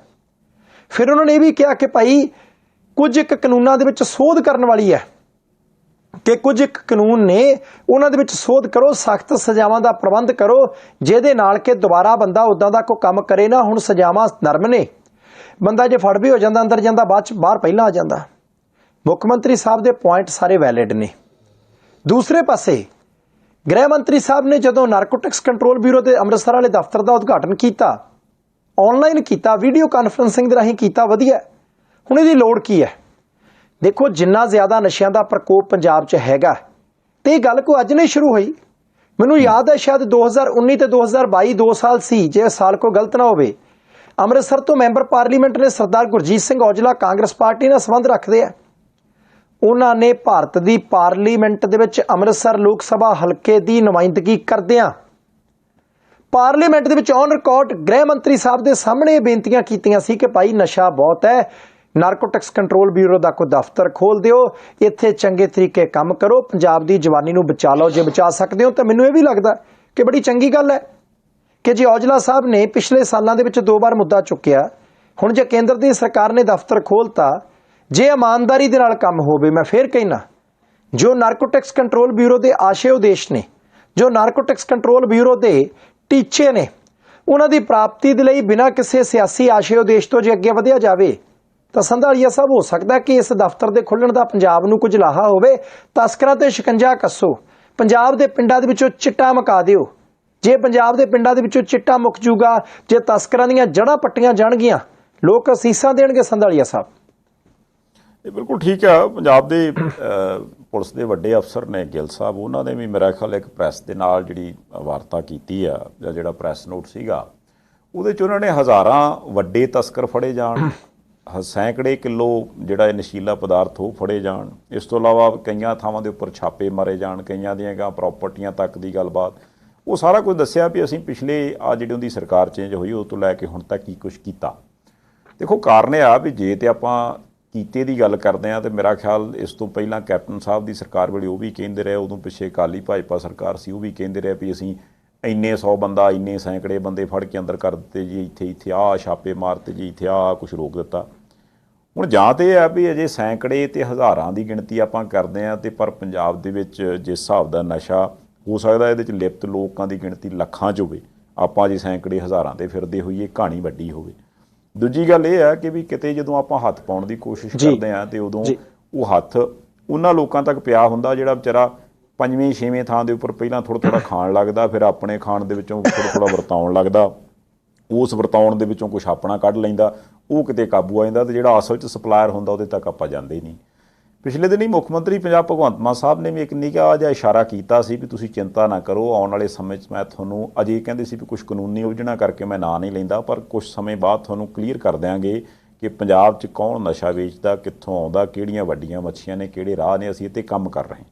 ਚਲੋ, ਜੇ ਕਰ ਰਹੇ ਨੇ, ਆਉਣ ਵਾਲੇ ਦਿਨਾਂ 'ਚ ਪੰਜਾਬ ਸਰਕਾਰ ਕਰ ਦੇਵੇ, ਚੰਗੀ ਗੱਲ ਹੈ, ਪਰ ਇਹ ਸਾਰਾ ਕੁਛ ਉਹ ਆ ਜਿਹੜਾ ਕਿ ਕੀਤਾ ਜਾ ਰਿਹਾ। ਜਿੱਦਾਂ ਹੁਣ ਆਪਾਂ ਗੱਲ ਕੀਤੀ ਕਿ ਇਹ ਕੇਂਦਰ ਸਰਕਾਰ ਹੈ, ਉਹਨਾਂ ਨੇ ਨਾਰਕੋਟਿਕਸ ਕੰਟਰੋਲ ਬਿਊਰੋ ਦਾ ਦਫ਼ਤਰ ਖੋਲ੍ਹਤਾ ਜੀ ਅੰਮ੍ਰਿਤਸਰ ਸਰਹੱਦੀ ਜ਼ਿਲ੍ਹੇ ਦੇ ਵਿੱਚ, ਠੀਕ ਹੈ, ਮੰਨ ਲਈ ਗੱਲ। ਕੇਂਦਰ ਸਰਕਾਰ ਆਪਣੇ ਵੱਲੋਂ ਕੋਸ਼ਿਸ਼ ਕਰ ਰਹੀ ਹੈ, ਇਸ ਤੋਂ ਪਹਿਲਾਂ 50 ਕਿਲੋਮੀਟਰ ਦਾ ਏਰੀਆ BSF ਨੂੰ ਦੇਤਾ ਸੀ ਵੀ ਕਿਉਂਕਿ ਤਸਕਰਾਂ 'ਤੇ ਕਾਰਵਾਈ ਹੋ ਸਕੇ ਜੀ, ਉੱਧਰੋਂ ਕੋਈ ਇਹੋ ਜਿਹਾ ਕੰਮ ਕਰ ਨਾ ਸਕੇ। ਫਿਰ ਹੁਣ ਕਹਿੰਦੇ ਆ ਵੀ ਸ਼ਾਇਦ ਡਰੋਨਾਂ ਦੇ ਵੀ ਲਾਇਸੈਂਸ ਵਗੈਰਾ ਜਾਰੀ ਕਰਨ ਦੀ ਗੱਲ ਹੋ ਗਈ ਵੀ ਕੁਛ ਉਹਦੇ ਨਾਲ ਵੀ ਨਾ ਹੋ ਸਕੇ। ਪੰਜਾਬ ਸਰਕਾਰ ਦੇ ਜੇ ਪੰਜਾਬ ਪੁਲਿਸ ਵਾਲੇ ਪਾਸੋਂ ਦੇਖੀਏ, ਉਹ ਕਹਿੰਦੇ ਵੀ ਅਸੀਂ ਸੈਂਕੜੇ ਬੰਦੇ ਫੜ ਲਏ। ਪੰਜਾਬ ਸਰਕਾਰ ਦੇ ਮੁਖੀ ਕਹਿੰਦੇ ਵੀ ਅਸੀਂ ਆਉਣ ਵਾਲੇ ਦਿਨਾਂ 'ਚ ਇਹ ਸਾਰਾ ਕੁਛ ਕਰਾਂਗੇ। ਦੇਖੋ, ਜਦੋਂ ਆਪਾਂ ਇਹ ਖਬਰਾਂ ਗਿਣਦੇ ਹਾਂ ਤੇ ਇੱਕ ਤੋਂ ਬਾਅਦ ਦੂਜੀ, ਦੂਜੀ ਤੋਂ ਬਾਅਦ ਤੀਜੀ ਲਾਈਨ ਵੱਡੀ ਹੋ ਜਾਂਦੀ ਹੈ, ਪਤਾ ਲੱਗਦਾ ਵੀ ਕੰਮ ਕੀਤਾ ਜਾ ਰਿਹਾ। ਪਰ ਜਦੋਂ ਆਪਾਂ ਗਰਾਊਂਡ 'ਤੇ ਦੇਖਦੇ ਹਾਂ, ਉੱਥੇ ਮੈਨੂੰ ਨਹੀਂ ਲੱਗਦਾ ਵੀ ਕੋਈ ਦਿਨ ਐਸਾ ਲੰਘਦਾ ਹੋਵੇ ਜਿਸ ਦਿਨ ਆਪਾਂ ਖਬਰ ਨਾ ਸੁਣਦੇ ਹੋਈਏ ਵੀ ਕੋਈ ਨੌਜਵਾਨ ਧੀ ਪੁੱਤ ਜਿਹੜਾ ਸੀਗਾ ਉਹਦੇ ਨਾੜ ਦੇ ਵਿੱਚ ਹੀ ਜੇ ਟੀਕਾ ਰਹਿ ਗਿਆ, ਤੇ ਜਾਂ ਤਾਂ ਉਹ ਮੋਟਰਸਾਈਕਲ ਦੇ ਸਲੈਂਸਰ 'ਤੇ ਢੇਰੀ ਹੋਇਆ, ਜਾਂ ਕੰਧ ਨਾਲ ਢੇਰੀ ਹੋਇਆ, ਜਾਂ ਖਾਲ 'ਚ ਪਿਆ, ਜਾਂ ਕਿਸੇ ਟਰੈਕਟਰ ਦੇ ਟਾਇਰ ਨਾਲ ਲੱਗਿਆ। ਇਹ ਜਿਹੜੀਆਂ ਖਬਰਾਂ ਇਸ ਵਕਤ ਮਿਲਦੀਆਂ ਨੇ, ਇਹ ਕਦੋਂ ਬੰਦ ਹੋਣਗੀਆਂ, ਉਹਦੇ 'ਤੇ ਮੇਰਾ ਖਿਆਲ ਇੱਕ ਵੱਡਾ ਸਵਾਲ ਹੈ। ਅਤੇ ਪੰਜਾਬ ਦੇ ਲੋਕਾਂ ਨੂੰ ਤਾਂ ਹੁਣ ਕਈ ਸਾਲ ਹੋ ਗਏ ਲਗਾਤਾਰ ਇਸ ਚੀਜ਼ ਦੇਖਦੇ ਹਾਂ ਵੀ ਯਾਰ ਇਹਦਾ ਹੱਲ ਕੀ ਹੈ। ਠੀਕ ਹੈ, ਤੁਸੀਂ ਉੱਪਰੋਂ ਇੱਕ ਚੀਜ਼ ਨੂੰ ਰੋਕ ਰਹੇ ਹੋ, ਪਰ ਉਹ ਰੋਕ ਨਹੀਂ ਰਹੀ, ਕੰਟੀਨਿਊਸਲੀ ਜਿਹੜਾ ਉਹ ਨੁਕਸਾਨ ਕਰ ਰਹੀ ਹੈ। ਅਤੇ ਸ਼ਾਇਦ ਇਹ ਵੀ ਇੱਕ ਕਾਰਨ ਸੀਗਾ ਬਹੁਤ ਵੱਡਾ, ਜਿਹਦਾ ਕਰਕੇ ਜੇ ਆਪਾਂ ਅੱਜ ਪੰਜਾਬ 'ਚ ਦੇਖਦੇ ਹਾਂ ਵੀ ਹਰੇਕ ਗਲੀ ਮੁਹੱਲੇ ਤੱਕ ਆਇਲਸ ਸੈਂਟਰ ਖੁੱਲ੍ਹ ਗਏ, ਪਲੱਸ ਉਸ ਤੋਂ ਬਾਅਦ ਟਰੈਵਲ ਏਜੰਟ ਆ ਗਏ, ਉਹਨਾਂ ਦੇ ਨਾਲ ਕੋਈ ਗੱਲ ਨਹੀਂ ਬਣਦੀ, ਅਤੇ ਜਿਹੜਾ ਕੋਈ ਉਹ ਆਂਦਾ ਵੀ ਤੈਨੂੰ ਮੈਂ ਜੰਗਲਾਂ ਨਾਲ ਹੀ ਬਾਹਰ ਘਲਾ ਦੂੰਗਾ, ਅਤੇ ਉਹਨਾਂ ਨੂੰ ਵੀ ਪੰਜਾਬ ਦੇ ਲੋਕ ਆਪਣੀਆਂ ਜ਼ਮੀਨਾਂ, ਘਰ-ਬਾਰ, ਟੂਮ ਛੱਲਾ ਵੇਚ ਕੇ ਪੈਸੇ ਦੇ ਕੇ ਆਉਂਦੇ ਵੀ ਕਿਸੇ ਤਰ੍ਹਾਂ ਸਾਡਾ ਨਿਆਣਾ ਇੱਥੋਂ ਕੱਢ ਦਿਓ ਜੀ, ਇੱਥੇ ਕੁਛ ਨਹੀਂ ਬਚਿਆ। ਇਹ ਇੱਕ ਪਾਸੇ ਤਾਰ ਨਹੀਂ ਜੁੜਦੀ, ਕਈ ਪਾਸੇ ਜਾ ਕੇ ਤਾਰ ਜੁੜਦੀ। ਸੋ ਆਪਾਂ ਤਾਂ ਇਹ ਬੇਨਤੀ ਕਰਦੇ ਹਾਂ ਵੀ ਜੇ ਕੀਤਾ ਜਾ ਰਿਹਾ, ਜੇ ਇਹਦੀ ਰਫ਼ਤਾਰ ਵਧਾਉਣ ਦੀ ਲੋੜ ਹੈ ਤਾਂ ਉਹ ਵਧਾ ਲਈ ਜਾਵੇ, ਕਿਉਂਕਿ ਜ਼ਮੀਨੀ ਲੈਵਲ ਤੇ ਜਦ ਤੱਕ ਬ੍ਰੇਕਾਂ ਨਾ ਲੱਗੀਆਂ, ਜਦ ਤੱਕ ਲੋਕਾਂ ਨੂੰ ਇਸ ਚੀਜ਼ ਦਾ ਯਕੀਨ ਨਾ ਹੋਇਆ ਵੀ ਯਾਰ ਸੱਚੀ ਮੁੱਚੀ ਰੁਕ ਗਿਆ ਕੰਮ, ਉਨੀ ਦੇਰ ਤੱਕ ਉੱਪਰਲੀ ਕਵਾਇਦ ਜਾਂ ਕਾਗਜ਼ਾਂ ਦੇ ਢਿੱਡ ਭਰਨ ਦਾ ਲੋਕਾਂ ਨੂੰ ਫਾਇਦਾ ਨਹੀਂ ਹੋਣਾ। ਸੰਧਾਲੀਆ ਸਾਹਿਬ, ਕੇਂਦਰ ਤੇ ਸੂਬੇ ਦੇ ਸਹਿਯੋਗ ਤੋਂ ਬਿਨਾਂ ਸੰਭਵ ਨਹੀਂ ਜੀ। ਇੱਛਾ ਸ਼ਕਤੀ ਹੋਵੇ ਦੋਨਾਂ ਧਿਰਾਂ ਦੀ, ਨਸ਼ਾ ਰੋਕਣਾ ਕੋਈ ਵੱਡੀ ਗੱਲ ਨਹੀਂ। ਹਾਲਾਂਕਿ ਬਹੁਤ ਸਾਰੇ ਪੋਲੀਟੀਸ਼ੀਅਨ ਕਹਿੰਦੇ ਇਹ ਨਹੀਂ ਜੀ ਰੁਕਣਾ, ਇਹ ਤਾਂ ਹੁਣ ਇਦਾਂ ਹੀ ਚੱਲਣਾ ਕੰਮ, ਕਿਉਂਕਿ ਇੱਛਾ ਸ਼ਕਤੀ ਨਹੀਂ ਹੈ ਤੁਹਾਡੇ 'ਚ। ਤੁਸੀਂ ਸਿਰ ਮਾਰ ਦਿੰਦੇ ਹੋ, ਤੁਸੀਂ ਕੰਮ ਨਹੀਂ ਕਰਨਾ ਚਾਹੁੰਦੇ।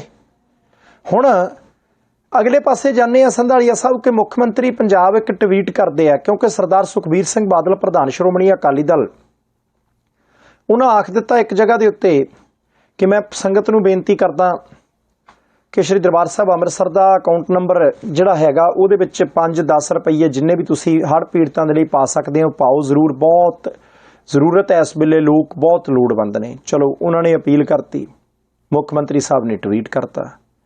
ਉਹ ਕਹਿੰਦੇ ਕਮਾਲ ਹੈ, ਨੰਬਰ ਅਜੇ ਅਕਾਊਂਟ ਨੰਬਰ ਕਿਸੇ ਨੇ ਜਾਰੀ ਨਹੀਂ ਕੀਤਾ।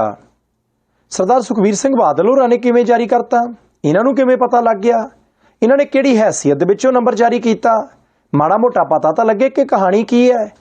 ਜਾਣੀ ਪਿਛਲੇ ਸਮੇਂ ਦੇ ਵਿੱਚ ਮੁੱਖ ਮੰਤਰੀ ਪੰਜਾਬ ਭਗਵੰਤ ਸਿੰਘ ਮਾਨ ਬਹੁਤ ਸਾਰਾ ਦੋਸ਼ ਲਾਉਂਦੇ ਰਹੇ ਆ। ਉਹ ਦੋਸ਼ ਇਹ ਲਾਉਂਦੇ ਰਹੇ ਆ ਕਿ ਦੇਖੋ ਜੀ ਗੱਲ ਇਹ ਹੈ ਕਿ ਸਿੱਧੇ ਤੌਰ ਦੇ ਉੱਤੇ ਦਖਲਅੰਦਾਜ਼ੀ ਕੀਤੀ ਜਾ ਰਹੀ ਹੈ। ਉਹਨਾਂ ਨੇ ਬਾਦਲ ਪਰਿਵਾਰ ਦਾ ਕਈ ਵਾਰੀ ਨਾਂ ਲਾਇਆ ਸੀ ਕਿ SGPC ਜੋ ਕੁਝ ਵੀ ਕਰਦੀ ਹੈ ਬਾਦਲ ਪਰਿਵਾਰ ਦੇ ਜਾਂ ਸਰਦਾਰ ਸੁਖਬੀਰ ਸਿੰਘ ਬਾਦਲ ਸਾਹਿਬ ਦੇ ਕਹਿਣ ਦੇ ਉੱਤੇ ਕਰਦੀ ਹੈ। ਤੇ ਹੁਣ ਉਹਨਾਂ ਨੇ ਇਸ ਅਕਾਊਂਟ ਨੰਬਰ ਦਾ ਸਹਾਰਾ ਲੈ ਕੇ ਗੱਲ ਸੰਗਤ ਤੇ ਛੱਡ ਦਿੱਤੀ। ਉਹ ਕਹਿੰਦੇ ਜੀ ਗੱਲ ਮੈਂ ਸੰਗਤ ਦੇ ਉੱਤੇ ਛੱਡਦਾ ਕਿ ਇਸ ਸਾਰੇ ਮਸਲੇ ਨੂੰ ਤੁਸੀਂ ਜਿਹੜਾ ਉਹ ਲੈਣਾ ਕਿਵੇਂ ਹੈ। ਹੁਣ ਉਮੀਦ ਕੀਤੀ ਜਾ ਰਹੀ ਸੀ ਕਿ ਸ਼੍ਰੋਮਣੀ ਅਕਾਲੀ ਦਲ ਵੱਲੋਂ ਕੋਈ ਪ੍ਰਤੀਕਿਰਿਆ ਆਊ, ਕਿਉਂਕਿ ਮੁੱਖ ਮੰਤਰੀ ਸਾਹਿਬ ਨੇ ਸਵਾਲ ਖੜਾ ਕਰਤਾ ਸੀ। ਮੁੱਖ ਮੰਤਰੀ ਸਾਹਿਬ ਦੇ ਅਫੀਸ਼ੀਅਲ ਟਵਿੱਟਰ ਹੈਂਡਲਰ ਤੋਂ ਜਦੋਂ ਕੋਈ ਇਸ ਤਰੀਕੇ ਦਾ ਸਵਾਲ ਖੜਾ ਕੀਤਾ ਜਾਂਦਾ ਤਾਂ ਪ੍ਰਤੀਕਿਰਿਆ ਆਉਣੀ ਲਾਜ਼ਮੀ ਹੈ। ਪਰ ਸਰਦਾਰ ਸੁਖਬੀਰ ਸਿੰਘ ਬਾਦਲ ਸਾਹਿਬ ਨੇ ਜਾਂ ਅਕਾਲੀ ਦਲ ਨੇ ਜਵਾਬ ਨਹੀਂ ਦਿੱਤਾ। ਜਵਾਬ ਦਿੱਤਾ ਐਡਵੋਕੇਟ ਹਰਜਿੰਦਰ ਸਿੰਘ ਧਾਮੀ ਸਾਹਿਬ ਨੇ, ਪ੍ਰਧਾਨ ਸ਼੍ਰੋਮਣੀ ਗੁਰਦੁਆਰਾ ਪ੍ਰਬੰਧਕ ਕਮੇਟੀ। ਧਾਮੀ ਸਾਹਿਬ ਕਹਿੰਦੇ ਮੁੱਖ ਮੰਤਰੀ ਸਾਹਿਬ ਪੰਜਾਬ ਦੇ ਲੋਕ ਸੰਕਟ 'ਚ ਨੇ, ਤੁਹਾਡੀ ਡਿਊਟੀ ਹੈ ਪੰਜਾਬ ਦੇ ਲੋਕਾਂ ਦਾ ਭਲਾ ਕਰਨਾ, ਪੰਜਾਬ ਦੇ ਲੋਕਾਂ ਦੀ ਇਸ ਮਾੜੇ ਸਮੇਂ ਦੇ ਵਿੱਚ ਵਾਹ ਫੜਨੀ। ਤੁਸੀਂ ਲੋਕਾਂ ਦਾ ਕੰਮ ਕਰੋ, ਤੁਸੀਂ ਲੋਕ ਭਲਾਈ ਦੇ ਲਈ ਕੰਮ ਕਰਦੀਆਂ ਬਾਕੀ ਸੰਸਥਾਵਾਂ ਦੇ ਉੱਤੇ ਉਂਗਲ ਧਰਨ ਨੂੰ ਕਿਉਂ ਤਿਆਰ ਰਹਿੰਦੇ ਹੋ? ਉਹ ਕਹਿੰਦੇ ਬਾਕੀ ਮੈਂ ਮੁੱਖ ਮੰਤਰੀ ਸਾਹਿਬ ਦੀ ਜਾਣਕਾਰੀ ਲਈ ਦੱਸ ਦਿੰਦਾ ਕਿ 550ਵੇਂ ਸਮੇਂ ਇਹ ਅਕਾਊਂਟ ਨੰਬਰ ਜਾਰੀ ਕੀਤਾ ਸੀ ਤੇ ਉਸੇ ਅਕਾਊਂਟ ਨੰਬਰ ਦਾ ਜ਼ਿਕਰ ਸਰਦਾਰ ਸੁਖਬੀਰ ਸਿੰਘ ਬਾਦਲ ਸਾਹਿਬ ਨੇ ਕੀਤਾ ਹੈ। ਹੁਣ ਮੁੱਖ ਮੰਤਰੀ ਸਾਹਿਬ ਦਾ ਅਟੈਕ ਸਾਬਕਾ ਉਪ ਮੁੱਖ ਮੰਤਰੀ ਸੁਖਬੀਰ ਸਿੰਘ ਬਾਦਲ ਸਾਹਿਬ ਤੇ ਡਿਫੈਂਡ ਐਡਵੋਕੇਟ ਹਰਜਿੰਦਰ ਸਿੰਘ ਧਾਮੀ ਪ੍ਰਧਾਨ ਸ਼੍ਰੋਮਣੀ ਗੁਰਦੁਆਰਾ ਪ੍ਰਬੰਧਕ ਕਮੇਟੀ ਕਰਦੇ ਆ। ਚਰਚਾ ਤਾਂ ਫਿਰ ਸੰਧਾਲੀਆ ਸਾਹਿਬ ਛਿੜਨੀ ਹੋਈ ਨਾ।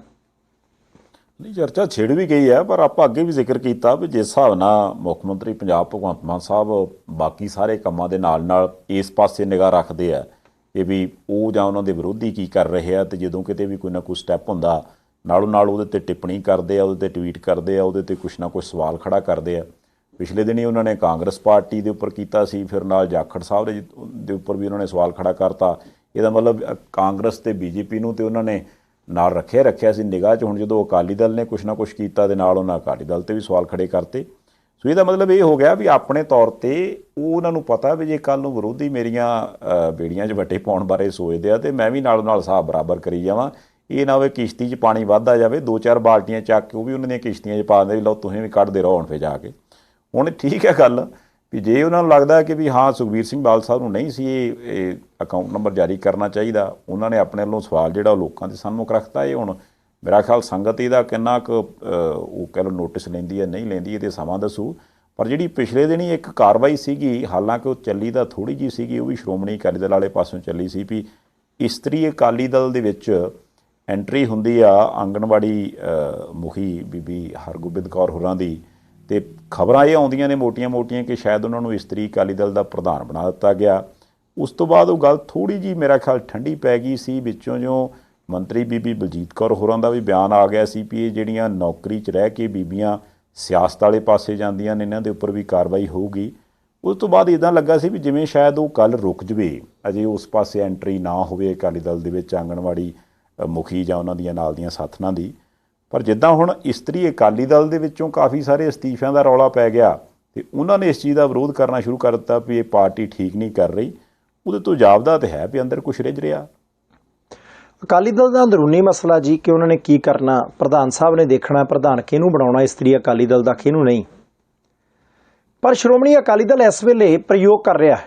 ਬੀਬੀ ਜਗੀਰ ਕੌਰ ਪਰੇ ਚਲੇ ਗਏ, ਹੋਰ ਬਹੁਤ ਸਾਰੇ ਇਸਤਰੀ ਅਕਾਲੀ ਦਲ ਦੇ ਲੀਡਰ ਪਿਛਲੇ ਸਮੇਂ ਦੇ ਵਿੱਚ ਜਿਨ੍ਹਾਂ ਨੂੰ ਵੱਡੀਆਂ ਅਹੁਦੇ ਦਿੱਤੇ ਗਏ ਸੀ ਉਹ ਪਰੇ ਚਲੇ ਗਏ।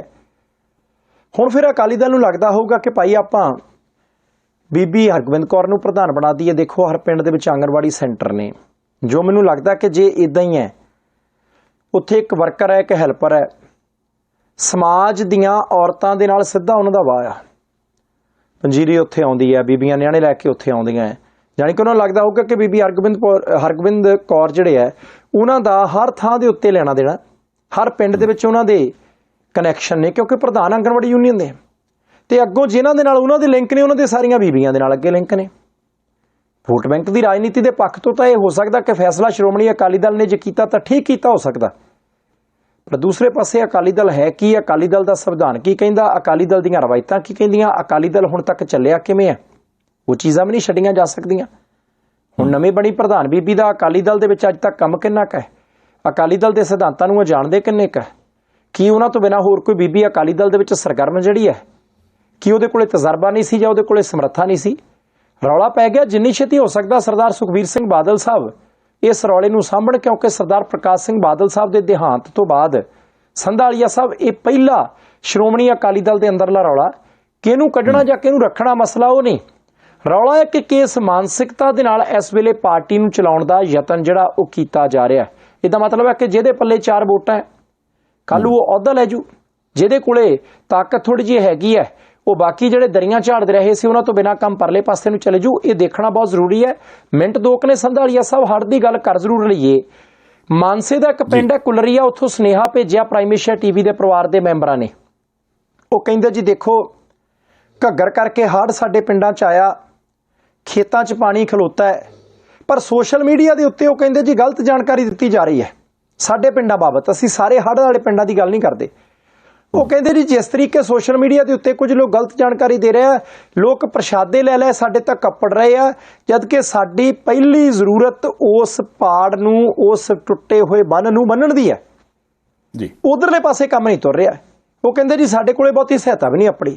ਸੋ ਪਹਿਲੀ ਗੱਲ ਅਸੀਂ ਬੇਨਤੀ ਕਰਦੇ ਹਾਂ ਕਿ ਜਿਨ੍ਹਾਂ ਨੇ ਸੋਸ਼ਲ ਮੀਡੀਆ ਤੇ ਪੇਜ ਪੂਜ ਚਲਾਉਣੇ ਬੰਦਿਆਂ ਨੇ, ਤੁਸੀਂ ਚਲਾਓ, ਤੁਸੀਂ ਕਵਰੇਜ ਕਰੋ, ਕੋਈ ਗੱਲ ਨਹੀਂ, ਕੋਈ ਬੰਦਾ ਰੋਕਦਾ ਥੋੜੀ ਆ, ਤੁਹਾਡਾ ਹੱਕ ਬਣਦਾ, ਪਰ ਜਾਣਕਾਰੀ ਠੀਕ ਹੋਵੇ। ਜਿਹੜੇ ਇਲਾਕੇ ਦੇ ਵਿੱਚ ਲੋਕ ਪਾਣੀ 'ਚ ਘਿਰੇ ਹੈ ਉਹਨਾਂ ਦੀ ਸਭ ਤੋਂ ਪਹਿਲੀ ਲੋੜ ਕੀ ਹੈ, ਤਰਜੀਹ ਕੀ ਹੈ, ਪ੍ਰਾਇੋਰਟੀ ਕੀ ਹੈ, ਤੁਸੀਂ ਸਮਾਜ ਦੇ ਬਾਕੀ ਹਿੱਸਿਆਂ ਤੱਕ ਉਹ ਜਾਣਕਾਰੀ ਪਹੁੰਚਾਓ। ਸਮਾਜ ਫਿਰ ਉੱਦਾਂ ਦੀ ਸਹਾਇਤਾ ਲੈ ਕੇ ਉਹਨਾਂ ਦੇ ਕੋਲੇ ਅੱਪੜੇ। ਸੰਧਾਲੀਆ ਸਾਹਿਬ ਇੱਕ ਪਾਸੇ ਯਮੁਨਾ ਦਾ ਪਾਣੀ ਦਿੱਲੀ ਦੇ ਕੋਲੋਂ ਥੱਲੇ ਚਲੇ ਗਿਆ, ਖਤਰੇ ਦੇ ਨਿਸ਼ਾਨ ਤੋਂ ਚੰਗਾ ਹੋਇਆ, ਦੂਸਰੇ ਪਾਸੇ ਪੰਜਾਬ ਦੇ ਵਿੱਚ ਘੱਗਰ ਮਾਨਸੇ ਦੇ ਨੇੜਿਓਂ ਫਿਰ ਟੁੱਟੀ ਹੈ, ਫਿਰ ਕੁਝ ਇੱਕ ਜ਼ਿਲ੍ਹਿਆਂ ਦੇ ਵਿੱਚ ਮੀਂਹ ਦਾ ਅਲਰਟ ਜਿਹੜਾ ਉਹ ਜਾਰੀ ਕੀਤਾ ਗਿਆ, ਤੇ ਕਈ ਜਗ੍ਹਾ ਦੇ ਉੱਤੇ ਡਾਇਰੀਆ ਫੈਲ ਗਿਆ। ਕਿਉਂਕਿ ਆਪਾਂ ਪਹਿਲਾਂ ਵੀ ਗੱਲ ਕੀਤੀ ਸੀ ਨਾ ਕਿ ਜਦੋਂ ਹੜ੍ਹ ਚਲੇ ਜਾਣਾ ਹੈ, ਜਦੋਂ ਮੀਂਹ ਘਟ ਜਾਣੇ ਹੈ, ਉਦੋਂ ਬਹੁਤ ਸਾਰੀਆਂ ਅਲਾਮਤਾਂ ਤੇ ਬਹੁਤ ਸਾਰੀਆਂ ਨਿਸ਼ਾਨੀਆਂ ਇਹ ਹੜ੍ਹ ਤੇ ਮੀਂਹ ਛੱਡ ਕੇ ਜਾਂਦੇ ਆ। ਹੁਣ ਲੋਕ ਕਈ ਤਰ੍ਹਾਂ ਦੀਆਂ ਬਿਮਾਰੀਆਂ ਦੇ ਨਾਲ ਜੂਝ ਰਹੇ ਆ, ਉਧਰਲੇ ਪਾਸੇ ਵੀ ਦੇਖਣਾ ਪਊਗਾ ਸਰਕਾਰ ਨੂੰ ਤੇ ਗੈਰ ਸਰਕਾਰੀ ਜਥੇਬੰਦੀਆਂ ਨੂੰ। ਇੱਕ ਮੈਨੂੰ ਲੱਗਦਾ ਵੀ ਸਭ ਤੋਂ ਜ਼ਰੂਰੀ ਜਿਹੜਾ ਦੋਵਾਂ ਸੂਬਿਆਂ ਦੇ ਲਈ, ਖਾਸ ਕਰਕੇ ਹਰਿਆਣਾ ਤੇ ਪੰਜਾਬ ਦੇ ਲਈ, ਉਹ ਆ ਘੱਗਰ ਦਰਿਆ। ਕਿਉਂਕਿ ਜਿੱਥੇ ਕਿ ਜਾ ਕੇ ਉਹ ਪੈਂਦਾ ਬਾਰਡਰ ਜਿਹਦੇ ਉੱਪਰ ਤੇ ਕਦੀ ਹਰਿਆਣੇ ਜਾ ਵੜਿਆ, ਕਦੀ ਪੰਜਾਬ 'ਚ ਆਣ ਵੜਿਆ, ਤੇ ਉਸ ਦਰਿਆ ਨੂੰ ਵੈਸੇ ਅੱਗੋਂ ਪਿੱਛੋਂ ਆਪਾਂ ਗਿਣਦੇ ਨਹੀਂ, ਕਿਉਂਕਿ ਉਹਦੇ 'ਚ ਉੱਦਾਂ ਦਾ ਪਾਣੀ ਆਉਂਦਾ ਨਹੀਂ ਆਉਂਦਾ, ਤੇ ਇਹਨਾਂ ਬਰਸਾਤਾਂ 'ਚ ਮੀਂਹਾਂ 'ਚ ਹੀ ਆ। ਉਹਦੇ 'ਤੇ ਵੀ ਸਿਰ ਜੋੜ ਕੇ ਜ਼ਰੂਰ ਸਲਾਹ ਕਰ ਲੈਣ ਵੀ ਇਹਨੂੰ ਪੱਕਿਆਂ ਕਰ ਲਈਏ ਵੀਰ ਮੇਰੇ, ਵੀ ਜਦੋਂ ਕਿਤੇ ਪਹਾੜਾਂ 'ਚ ਮੀਂਹ ਪਿਆ ਤੇ ਪਾਣੀ ਇਸੇ ਰਾਹੀਂ ਲੰਘਣਾ, ਜੇ ਇਸੇ ਰਾਹੀਂ ਲੰਘਣਾ ਤੇ ਫਿਰ ਆਪਾਂ ਚੰਗੀ ਤਰ੍ਹਾਂ ਲੰਘਾਉਣ ਵਾਲਾ ਪ੍ਰਬੰਧ ਕਰ ਲਈਏ। ਮੁੜ ਕੇ ਜ਼ਰੂਰ ਲੜਦੇ ਰਹਿਣਾ ਵੀ ਇੱਥੋਂ ਬੰਨ੍ਹ ਤੋੜ ਦਿਓ ਪੰਜਾਬ ਨੂੰ ਜਾ ਵੜੇ, ਪੰਜਾਬ ਵਾਲੇ ਬੰਨ੍ਹ ਦੇਣ ਵਿਚਲਾ ਹਰਿਆਣੇ ਨੂੰ ਜਾ ਵੜੇ। ਇਹੋ ਜਿਹੇ ਕੰਮ ਦੇ ਵਿੱਚ ਲੋਕਾਂ ਦਾ ਨੁਕਸਾਨ ਹੈ ਜਾਂ ਪੈਸੇ ਦੀ ਬਰਬਾਦੀ ਹੈ, ਹੋਰ ਸਾਨੂੰ ਤੇ ਕੁਝ ਜਾਪਦਾ ਨਹੀਂ। ਬਾਕੀ ਆਪਣੇ ਜਾਣ ਦਾ ਵੇਲਾ ਹੋ ਗਿਆ। WhatsApp ਚਲੀਏ ਜੀ। ਬਹੁਤ ਸ਼ੁਕਰੀਆ ਜੀ ਸੰਧਾਲੀਆ ਸਾਹਿਬ, ਮਿਹਰਬਾਨੀ। ਲੋ ਜੀ, ਫਿਰ ਇਹਦੇ ਨਾਲ ਹੀ ਇਸ ਪ੍ਰੋਗਰਾਮ ਨੂੰ ਇੱਥੇ ਸਮਾਪਤ ਕਰਦੇ ਹਾਂ। ਆਪਣੀ ਫੀਡਬੈਕ ਭੇਜਦੇ ਰਿਹਾ ਕਰੋ। ਦੇਖਦੇ ਰਹਿਣਾ ਪ੍ਰਾਈਮ ਏਸ਼ੀਆ TV, ਤੁਹਾਡਾ ਆਪਣਾ, ਤੁਹਾਡੇ ਲਈ।